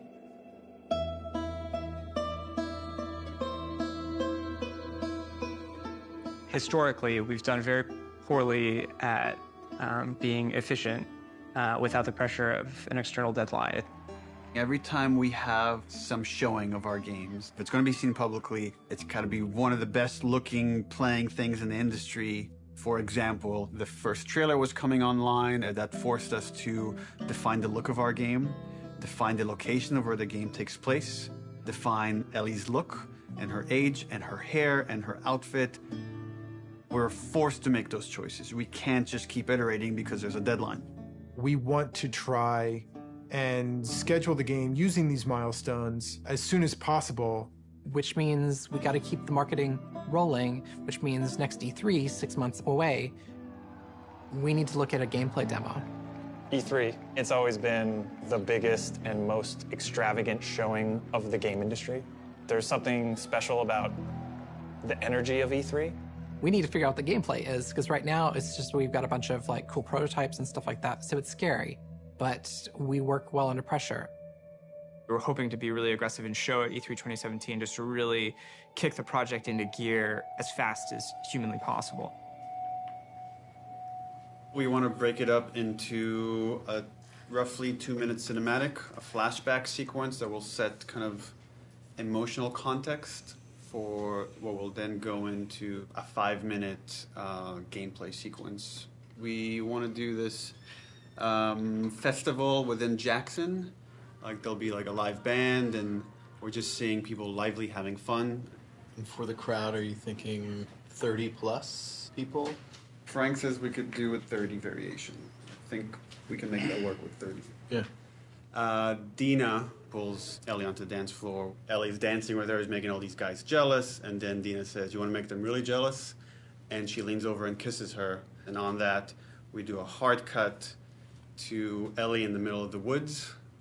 So the idea is we shouldn't see any buildings, just woods, water, ankle-deep water rushing underneath her. What about rain? Are we still doing rain? I haven't discussed it with the other guys, but... That demo that we show externally for the very first time is setting the bar for the rest of development. But the problem is we're also working on Uncharted 4 Lost Legacy. So E3 is June 13th, which means probably we want to be done, like 2 weeks before that, which is 4.5 months from now. With Lost Legacy shipping at around the same time of E3, there are shared resources between the two projects. Especially sound and particle effects, so they were all on Uncharted. When it comes to the polish phase, both we're polishing this and that and SPDLC at the same time. I don't think there's any specific item that needs to be worked on, but I think there's going to be programmer time doing both those things. And there are going to be times when it's like this needs polishing in E3 and this needs polishing in SPDLC, and like we're going to have to compromise at times maybe. We kind of just didn't have it at the forefront of our minds that, yeah, they're frickin' shipping a video game. It's literally the hardest part of making the game is shipping it. And we were trying to ship a demo, the second hardest thing you can do, at the same time, and sharing a lot of their resources. So one thing would be helpful is to find out what are the items that you feel like you're most worried about. Like, let's say rain. We could do this thing without rain. So if that helps you a ton, we can make the decision now to remove rain. It would definitely help. How about wet hair? Well, if she's going to be swimming, then we can get around that, right? How about no swimming? Puts on a cap. I got like a really clear energy of the meeting, which was how do we shrink it? It was such an impossible task. You can't help but start feeling some doubt, some anxiety about the leadership, not understanding the logic of it. I think like anybody else here, I was definitely ready to roll up my sleeves and figure it out. All right, guys, we're gonna try to keep this pretty short. I guess. So after yesterday's meeting, there were a lot of side conversations, and there was sort of a sentiment about how much work there was to get not only this demo done to ship the Lost Legacy, and it matched up with feelings that we were having. So we started discussing the responsibility of actually attempting this, and started to feel that it was a little bit irresponsible. That if we were to try to meet both these deadlines, we could probably do it, but we would end up doing a lesser job on both projects, both deadlines, than we would if we were doing them individually. And feels like they're both important enough to give them the due attention. So the conclusion that definitely is there is that the demo that was discussed yesterday will not be presented at E3. Does it mean that our main point should be just focusing on more shipping before? The Lost Legacy? Yeah. Yeah, definitely. But I mean, we should still try to. We don't, like I said, just want to just completely halt work on this, and all hands on deck on Lost Legacy. The idea is still to finish the demo, just to give us a buffer, so that these two deadlines aren't overlapping. Okay. It's just now we have more time to work on this demo properly without the pressure.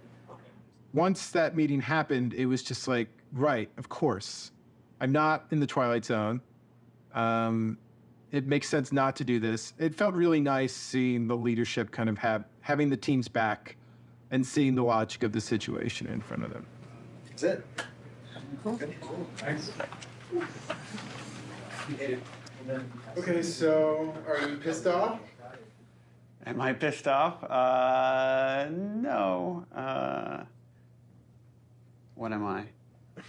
I guess in one sense it's relieved, because there was concern of whether we could hit the quality that we know we need to hit for both Lost Legacies and for what was going to be our E3 demo.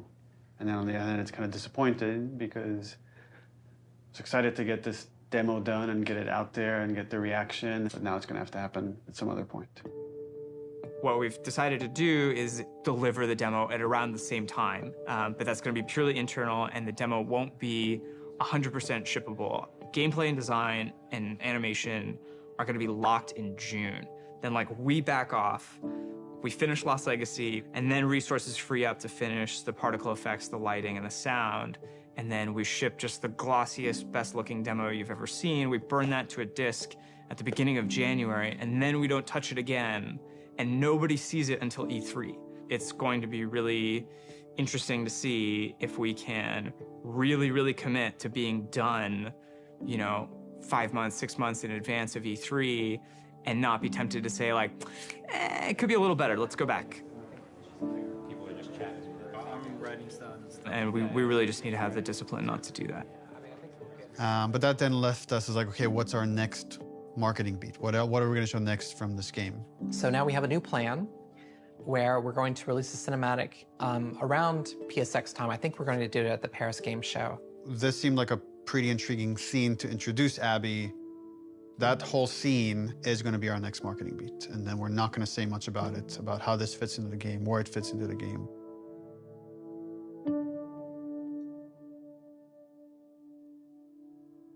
Abby evolved over time. And if you look at the concept art, the character looked very different than where we've ended up.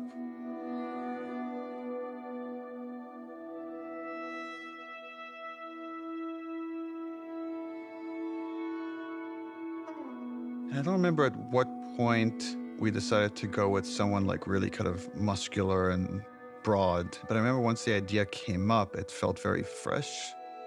Once we sort of nailed down the body of Abby, we played around with different ideas of how we wanted to accentuate her arms or not. And there's something interesting in Abby feeling a lot like Joel.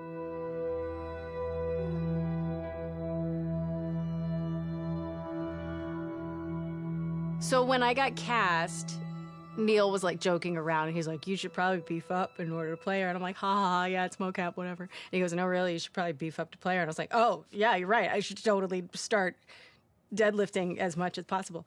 So I did, and I was training like crazy, and then I got pregnant. What are you gonna do?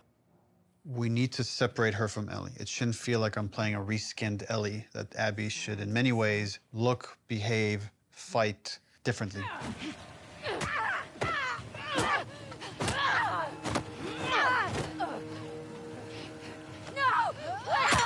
So in gameplay, we've discussed, well, she needs to have different upgrade trees.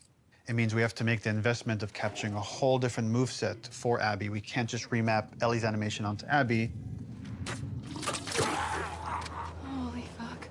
Abby has a fear of height, and there's stuff we're doing with the camera to make you feel vertigo. And that helps build empathy. It makes this character real.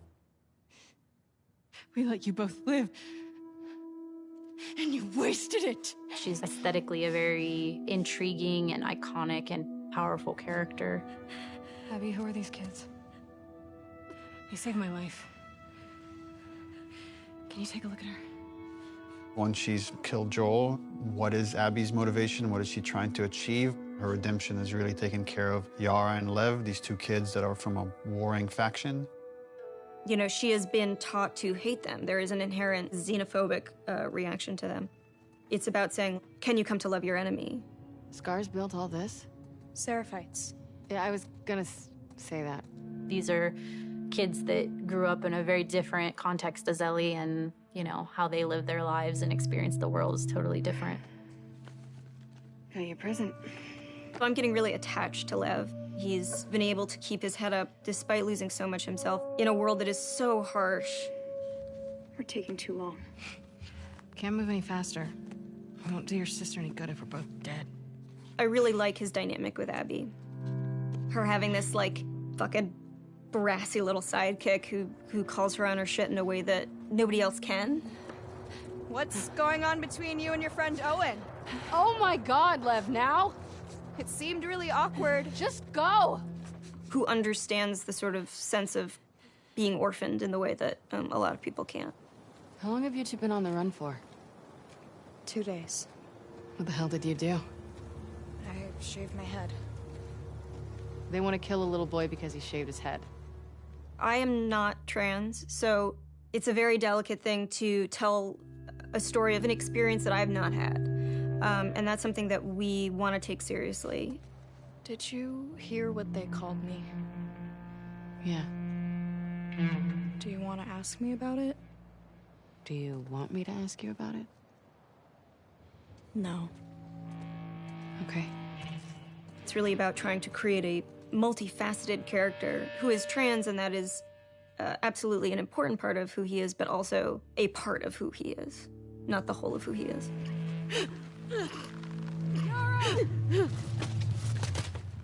As far as the Paris cutscene, I'm pretty stressed out. We have 13 days, less than 2 weeks to finish this thing, and there are still some big ticket items.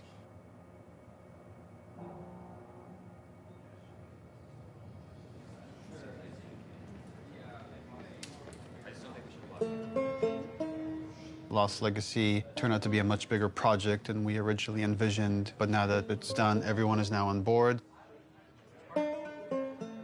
We've got the Greenlight demo done. She's putting on quite the show. It's very real. We're in full production now, so I guess that's the short of it, is we're in full production now.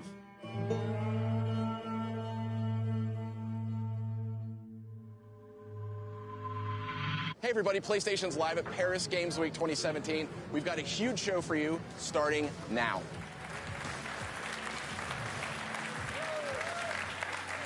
Wow, what a great way to open Paris Games Week. let's have the first in-depth look at a much anticipated and exclusive title. Last of Us 2. Last of Us 2. Please, please. Please be Last of Us 2. Our fans, they want to know every last thing about what's going to be in this game. Is this The Last of Us? Neil has taken the way, he kind of creates an arc or like this sense of drama, this kind of sense of mystery or like dramatic tension, and crazily has brought it to marketing. I view marketing as part of the game. It's very calculated what we put out there and how we want you to connect different marketing assets. When we first released the teaser trailer, too many people right off the bat said Joel is dead. The blown out light really fucked us in a way I don't think any of us saw coming. We actually underestimated our audience a little bit. They're so sophisticated now, so you have to get more sophisticated, like how am I still gonna surprise players and viewers? You start on characters you've never seen before in a world that could be The Last of Us, could be anything. That creates a really, really cool sense of tension. At no point are we gonna market that you play as this other character. What is this? Yo, that looks good though. I was so excited about working on it and I couldn't say anything. It was so rough. Oh, is she gonna cut a baby out of her belly? And then Uncharted 4, you find a comic book that shows Ellie's mom pregnant. So people already had theories that Last of Us Part 2 was gonna have Ellie's mom. Oh, if we just kind of black out the letters, she has the same number of letters as Anna, Ellie's mom's name, we'll get people to think this is Ellie's mom. Oh my God. Girl's got a good... That hammer's from the Outbreak poster. So we had that poster with the forearm of a character you've never seen before, with this kind of wolf's head in the background. What does that mean? Kind of prompting this mystery. You want people to feel like they've figured everything out and then have the story surprise them. Man, if this is The Last of Us 2, bro, I'm gonna go crazy. Oh my God. Last of Us 2? Yes! Yes! Yes, bitch! Yes! I fucking knew it! Everything that we put out there is shaping expectation. And then the final game, hopefully, if we do our job right, should subvert those expectations in an interesting way.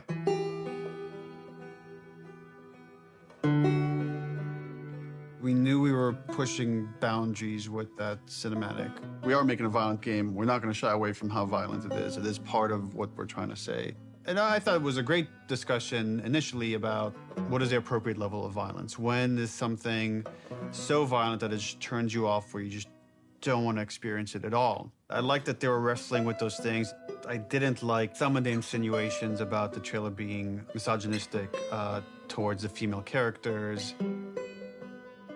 I don't think this story ever glorifies violence against women. There's no bias towards women or men. It just so happens that the two protagonists of this story are female, and therefore that's what you're going to see the most of. There has to be fail states in video games, which means a character has to be capable of being hurt. So does that mean that there can be no female protagonists in video games? Because that feels super sexist to me. And frankly, women are the victims of violence, and don't we want to see women fucking fight back once in a while?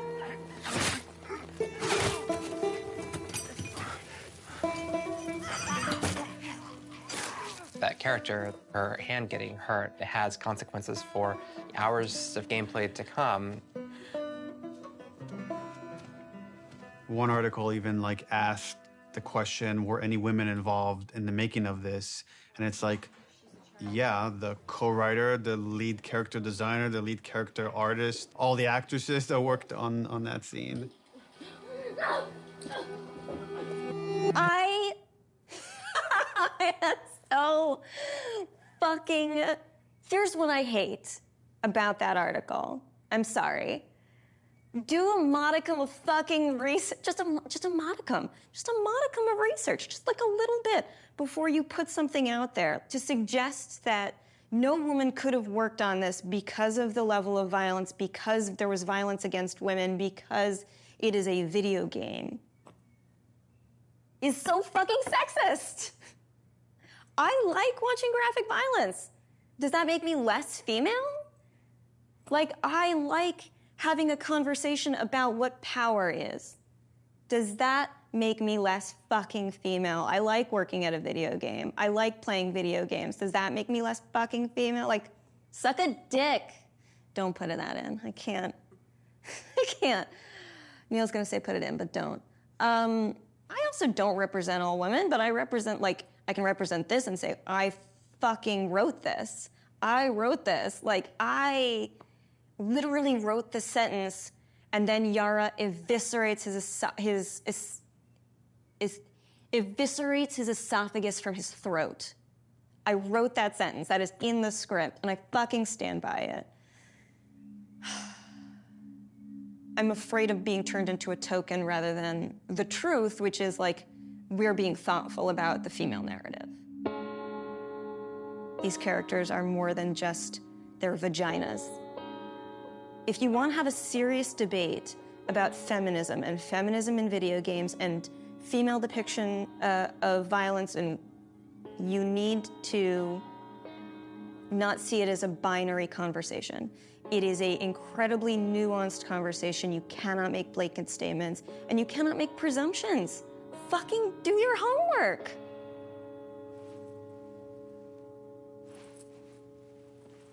I'm right here. I'm tweeting.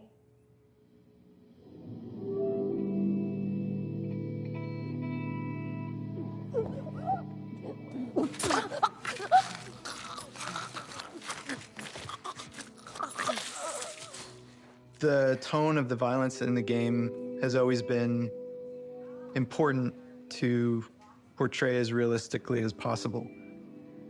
Our job outside of just drawing up concepts is really pushing our reference pipeline to make sure that the character artists are getting the most realistic examples of whatever they're working on. We can't find certain things, so we make the reference ourselves. Simulating brain on wall. 1, 2, 3. How does that drip fall down? What does canvas look like when it's soaked in blood? Splashing blood on them, dripping blood on them. Nice. We put down some wet mud, pooled blood onto it to see how blood would react to a wet dirt surface. So there's like little pieces of grass and like twigs and things that carry through, like there's actually movement. Following the edge. One of the animators got a piece of lamb and we stuck it in Yara's shirt sleeve and hit it with a hammer. Here we go.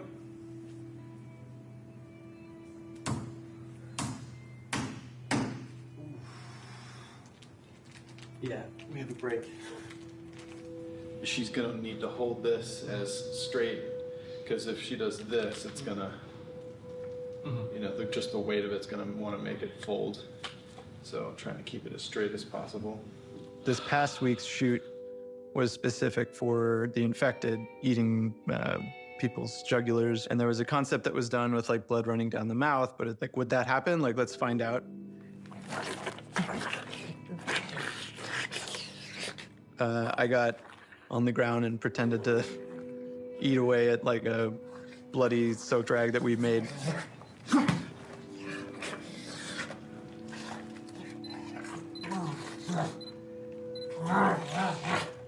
It produced some pretty surprising results because like most of my face got covered in blood. Look up a little, John, but yeah. Teeth? People here will go to that length of trying to make sure that things feel as real as possible. Yeah, we do a lot of crazy stuff here. Nobody gets hurt, but it's really hard to see these characters that you spend so much time with and, for lack of a better word, kind of like, you know, birthing into existence, tortured and abused.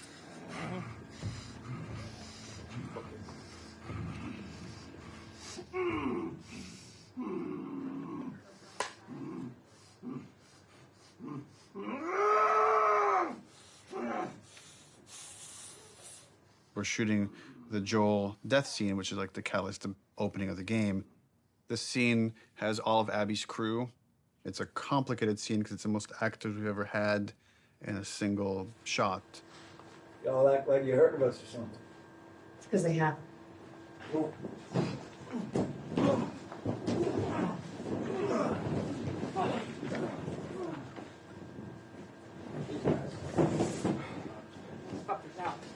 Or Joel doesn't die. just me out. Callie, you got that? Hold on, sorry, yeah.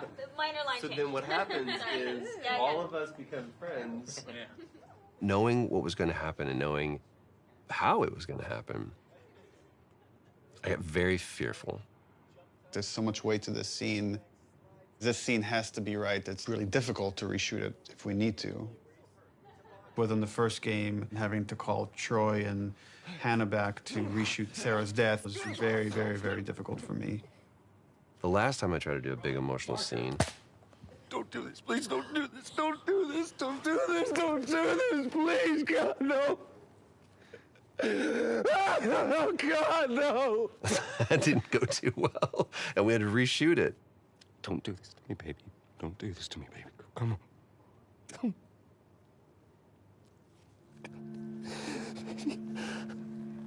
How the hell am I going to play this? Like, how are we going to do this? I don't know if I can do this. I don't know if I have the chops. Am I going to put Laura through this? Because I know how hard it's going to be on her. Audio. Camera. Speak. Rolling. Take one, Mark. Action.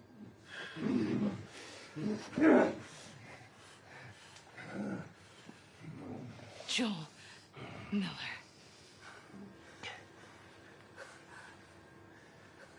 Who are you? Guess.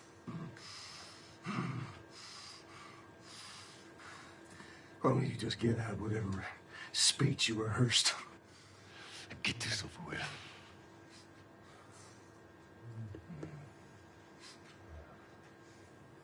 You don't get to rush this. At the end, I really loved what he brought to it. I couldn't wait to get back into Ellie's shoes again because it's where, weirdly, I feel most comfortable in a lot of ways because it feels like a character that feels the most like me that I've ever played, which is a little disturbing. I mean, minus like the murder and the killing. So it's almost like a bit of step forward, like you're about to like lunge and shoot. Yes. Sweet. The biggest change that has happened since initial pitch is Ellie is there when Joel is killed. It used to be she came across the body, and then she had to rely on Tommy's testimony of what happened, and we shifted it, which made it much more dramatic and intense for her, and I think puts more of it on screen and again, allows you better to understand why she needs to pursue these people.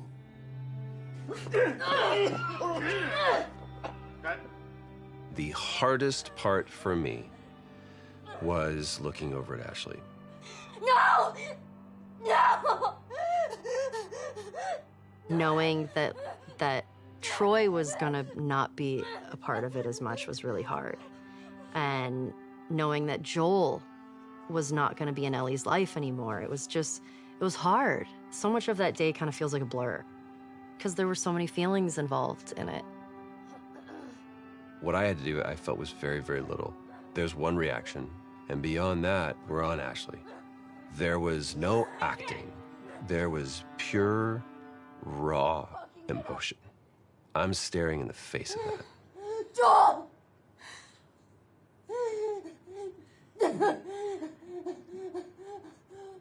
Why are you doing this? Get the fuck off me! I'd lost a little bit of my voice. I couldn't scream like as loud as I wanted to, you know, to get that frustration and that sadness out. Ashley was behind, crying, and God. And knowing Abby was taking this away from her was very difficult. And so I was crying when we were filming that scene.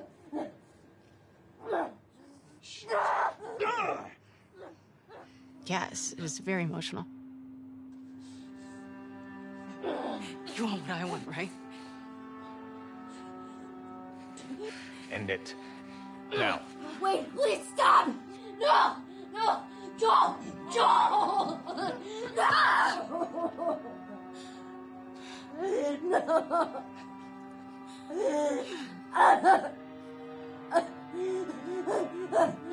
We want him to die in this really unforgiving sort of way. Like, it needs to feel senseless for you to say, fuck these people, I'm gonna pursue them to the ends of the earth and make them pay.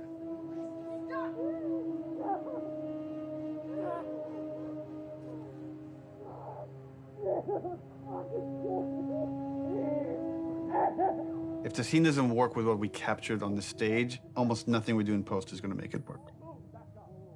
Joe will take a pass at the scene, and I'll give kind of high-level notes. But he's doing it without animated cameras, without character models, without environment. And so it's a bit of a guessing game to see if this will work. So I like the concept. I felt like there was a lot of repetition and it felt long. And once like Joel's head gets smashed, I don't want a close-up look of him. Okay. I wonder if we could do like the smash from the back of his head. Yeah, I'd want So it. you just like it'd be like a black shape, and you see like a silhouette change, and like blood starts pouring out, but I don't focus on it. Like I don't see the details. Mm-hmm.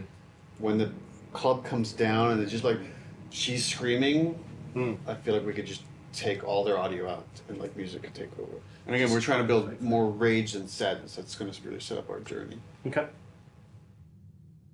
I'll come back and there'll be another version of the scene. Okay, play. Joel, fucking get up!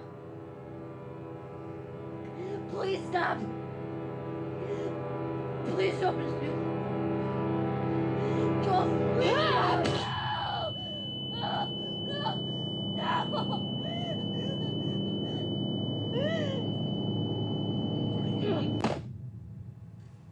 Overall, it's fucking awesome. Like I got emotional just the part where before he gets killed. It feels so fucking tense. There certainly is still a ton to do. We still have like 45 scenes that haven't even been looked at yet. It's terrifying given our deadline. The process right now is just getting Neil. We just need to get Neil into the room. Which one are we showing first? We've got essentially 3 versions. The one that I did, and this would work with what we're talking about doing with the scene, and then... Close one. I would probably say There are people standing this, here yours, sometimes. Mel, or I got bad news. Mel, yours, this. He's canceling? He's canceled. But we had the cameras set. He's supposed to come in. He's the Actually, it's good we're getting this on camera. This is what it's not about. This is what it's about. Yeah, he has some Melee stuff to review today. He said, let's pick him up tomorrow. So yeah, that's what happens. And so it's like, okay, all right, that's fine. I don't care. I don't care. Yeah.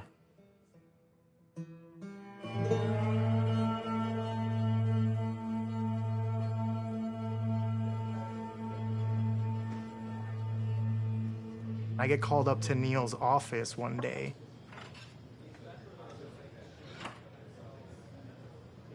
And there's like an empty seat.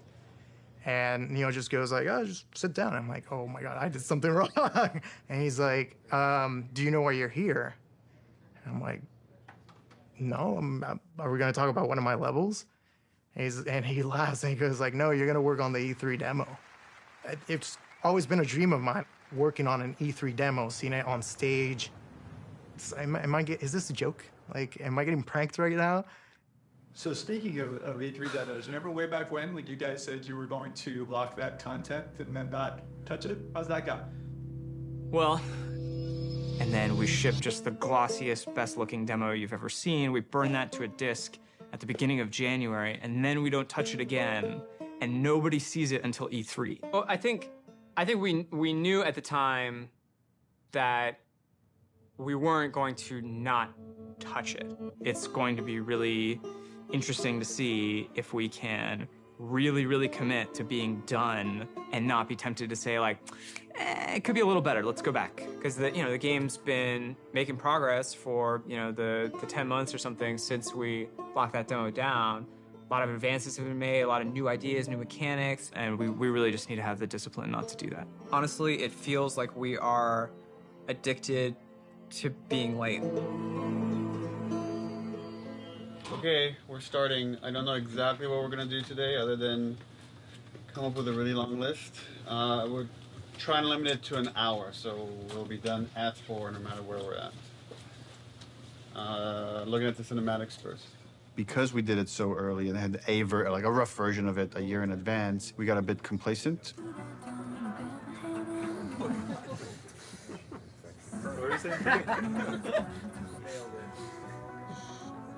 She's putting on quite the show. Sure is. Where are we on getting physics on these strands? We are working on it. So for next time? For next time? Yes, absolutely. We didn't scramble to figure out what it is we're going to show. We had the structure of like the festival going into this fight in the woods in Seattle. But it was harder to build the momentum we usually have. And I think that panic just wakes everybody up, and felt like it took us a bit longer to get there this time. So then you go in as if to kill this guy, see somebody over there. Oh, breaks 50% of the time, but use your imagination.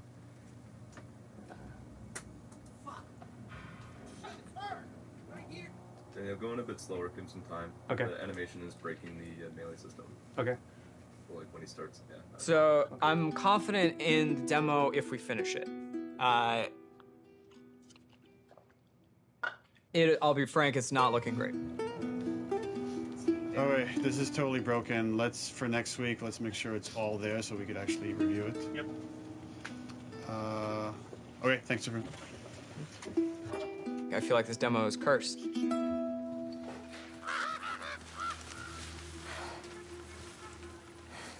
The E3 demo. It was a version of our original Greenlight demo. But I had to make it fully playable and shippable. Viper!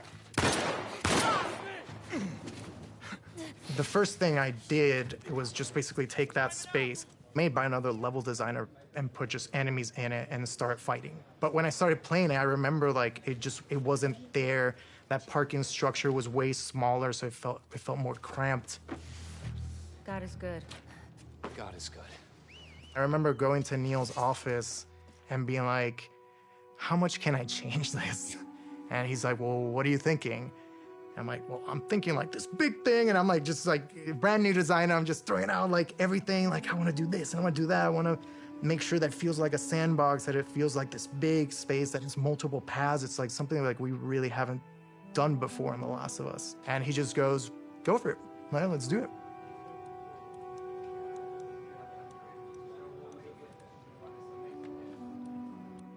We picked a location in Seattle that essentially is probably the hardest lighting scenario we would have to pull off in the game.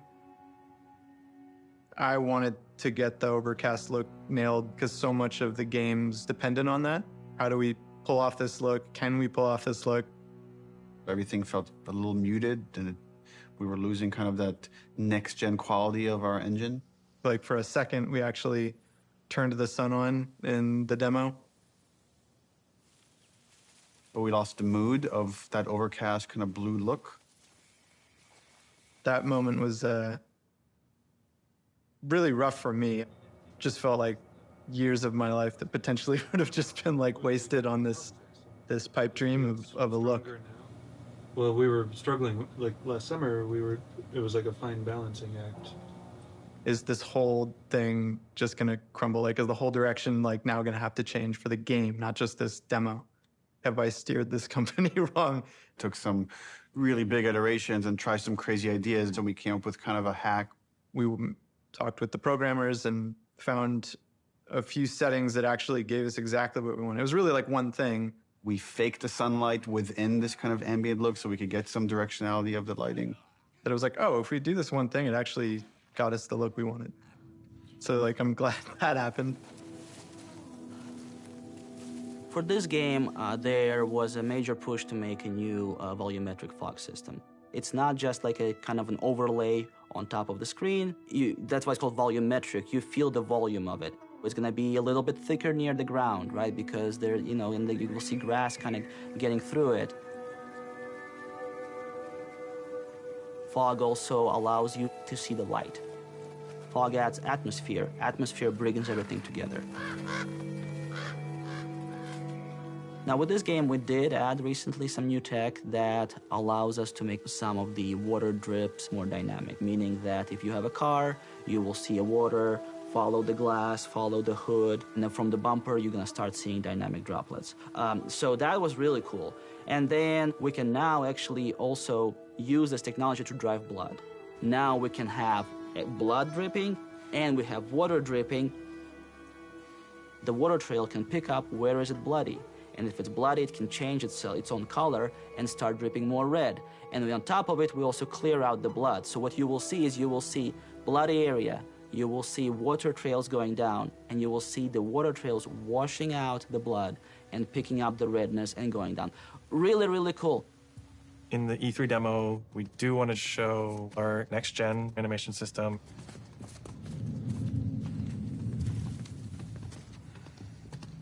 One of the biggest animation upgrades that we wanted to add to this project was motion matching. The way that it works is it takes a pool of animation data and it picks the most appropriate clip to blend together and create just very fluid and organic movement. We want these characters to just feel grounded and believable in the world, properly shifting their weight and moving the way a real human would.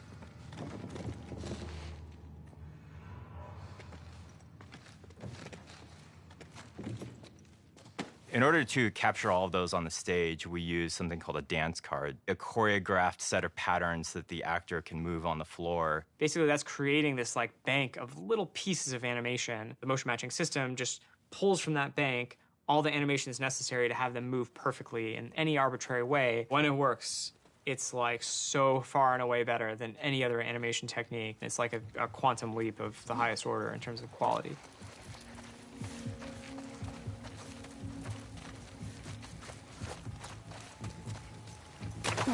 Any one mechanic is not maybe anything you haven't seen before. It's the combination of how it all comes together, the way it works with the animation system. The new stuff we're talking about is like, oh, you can be in grass.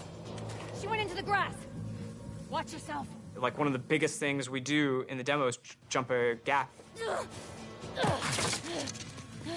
It's tough to be like, oh crap, you can jump, you know, like it's like, but it's new to our game. We have to have the best prone mechanic of all time. Yeah, no one's ever seen when I aim in prone and she actually like rolls up on her back and aims like this. Like it can never clip through geometry. Being able to rotate 360 in all directions. It can never like do a janky thing when she's reloading while doing it or aiming in water. There's like an IK thing that like lift her chest and head up, and then it gets too deep. Now we're in a special prone underwater moveset thing.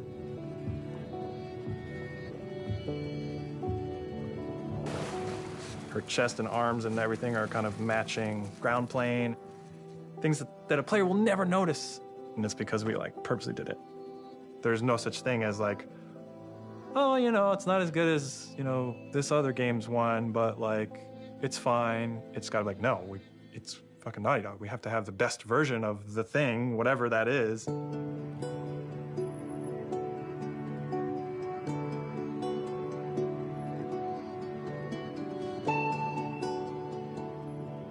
E3 overall was amazing.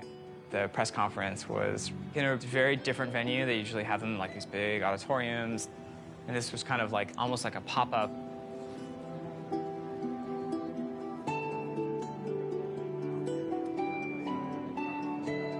It was more like a theme park idea, but it's like in a parking lot, in a tent, in Los Angeles, at downtown. They had built the whole crazy church thing, which was pretty rad.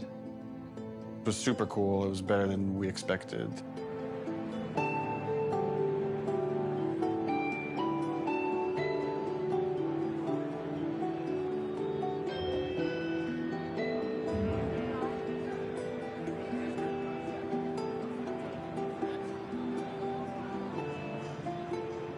could feel like the tension of people trying to figure out what is this press conference, what's going on, what game are they going to show here.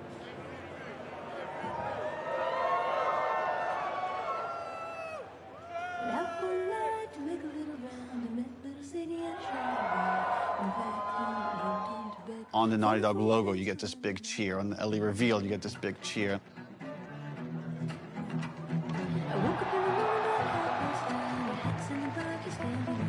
Every moment that we've constructed and planned, like, meticulously for really a year now, hit, and hit the way we wanted it to hit. Maybe they're jealous of you. I'm just a girl, not a threat. I think they should be terrified of me.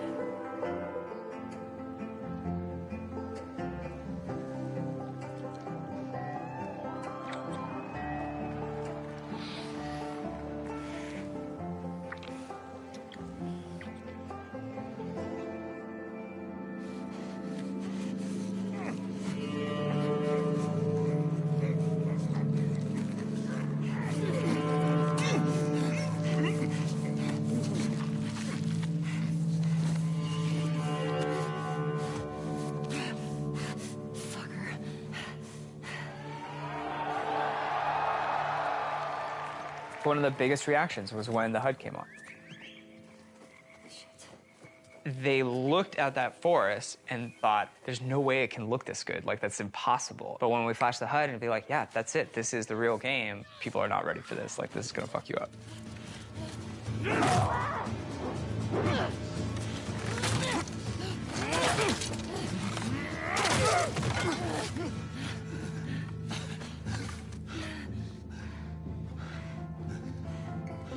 See, I told you. They should be terrified.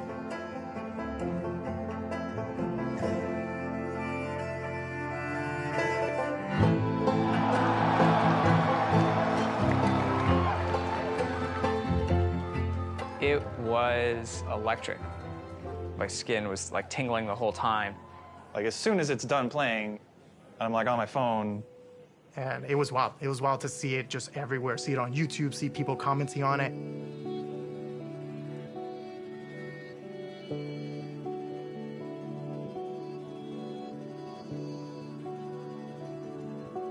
But it was a really special moment. I shipped something, like, as a level designer. There was such a reaction to the animation fidelity. Holy crap, this is the best looking animation I've ever seen. Are you kidding me? We're on the forums, going through the messages, seeing how much people think it's amazing. Someone's like, sort of cynically, that our stuff was fake. I guess it's kind of a compliment to the animation team for, like, someone to say it's fake when they're working so hard. And right away I responded, I was like, don't respond, don't do anything. Like, it's just not professional. I was also a little anxious about it because it's a little fake, you know? Fake is an interesting word. There's an argument that he's right. It's not the final polished game. You can't just play this demo in any way. You have to play it in this very specific way. But before we even show the demo, it's like, let's not put anything in there we feel like we can't do. There was no thing of like, we don't know how we're gonna do that. It was just, we literally just don't have it systemic yet. You know, like systemically, a guy pulling you out from underneath a car, we didn't have that hooked up yet.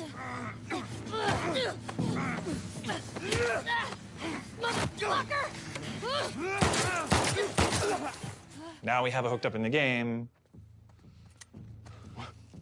It's her! God! Arthur! All over soon.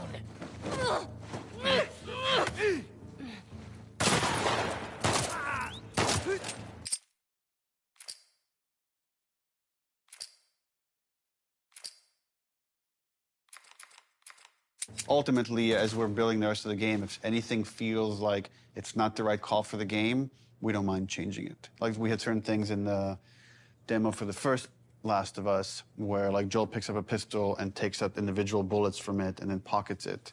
And, like, we could have done that, it just took too long. So for gameplay purposes, we cut that out. I was talking to other animators and they were like, yeah, man, they think it's fake. They have no idea. Like, it's awesome. the same animators who made this demo are going to make the final game. So, like, I don't know what you're talking about. They were confident, which I'm glad. We knew what we were doing, and we knew how special it was. It was a little bit of a microphone drop to the industry, and for many, it was inspirational, and they were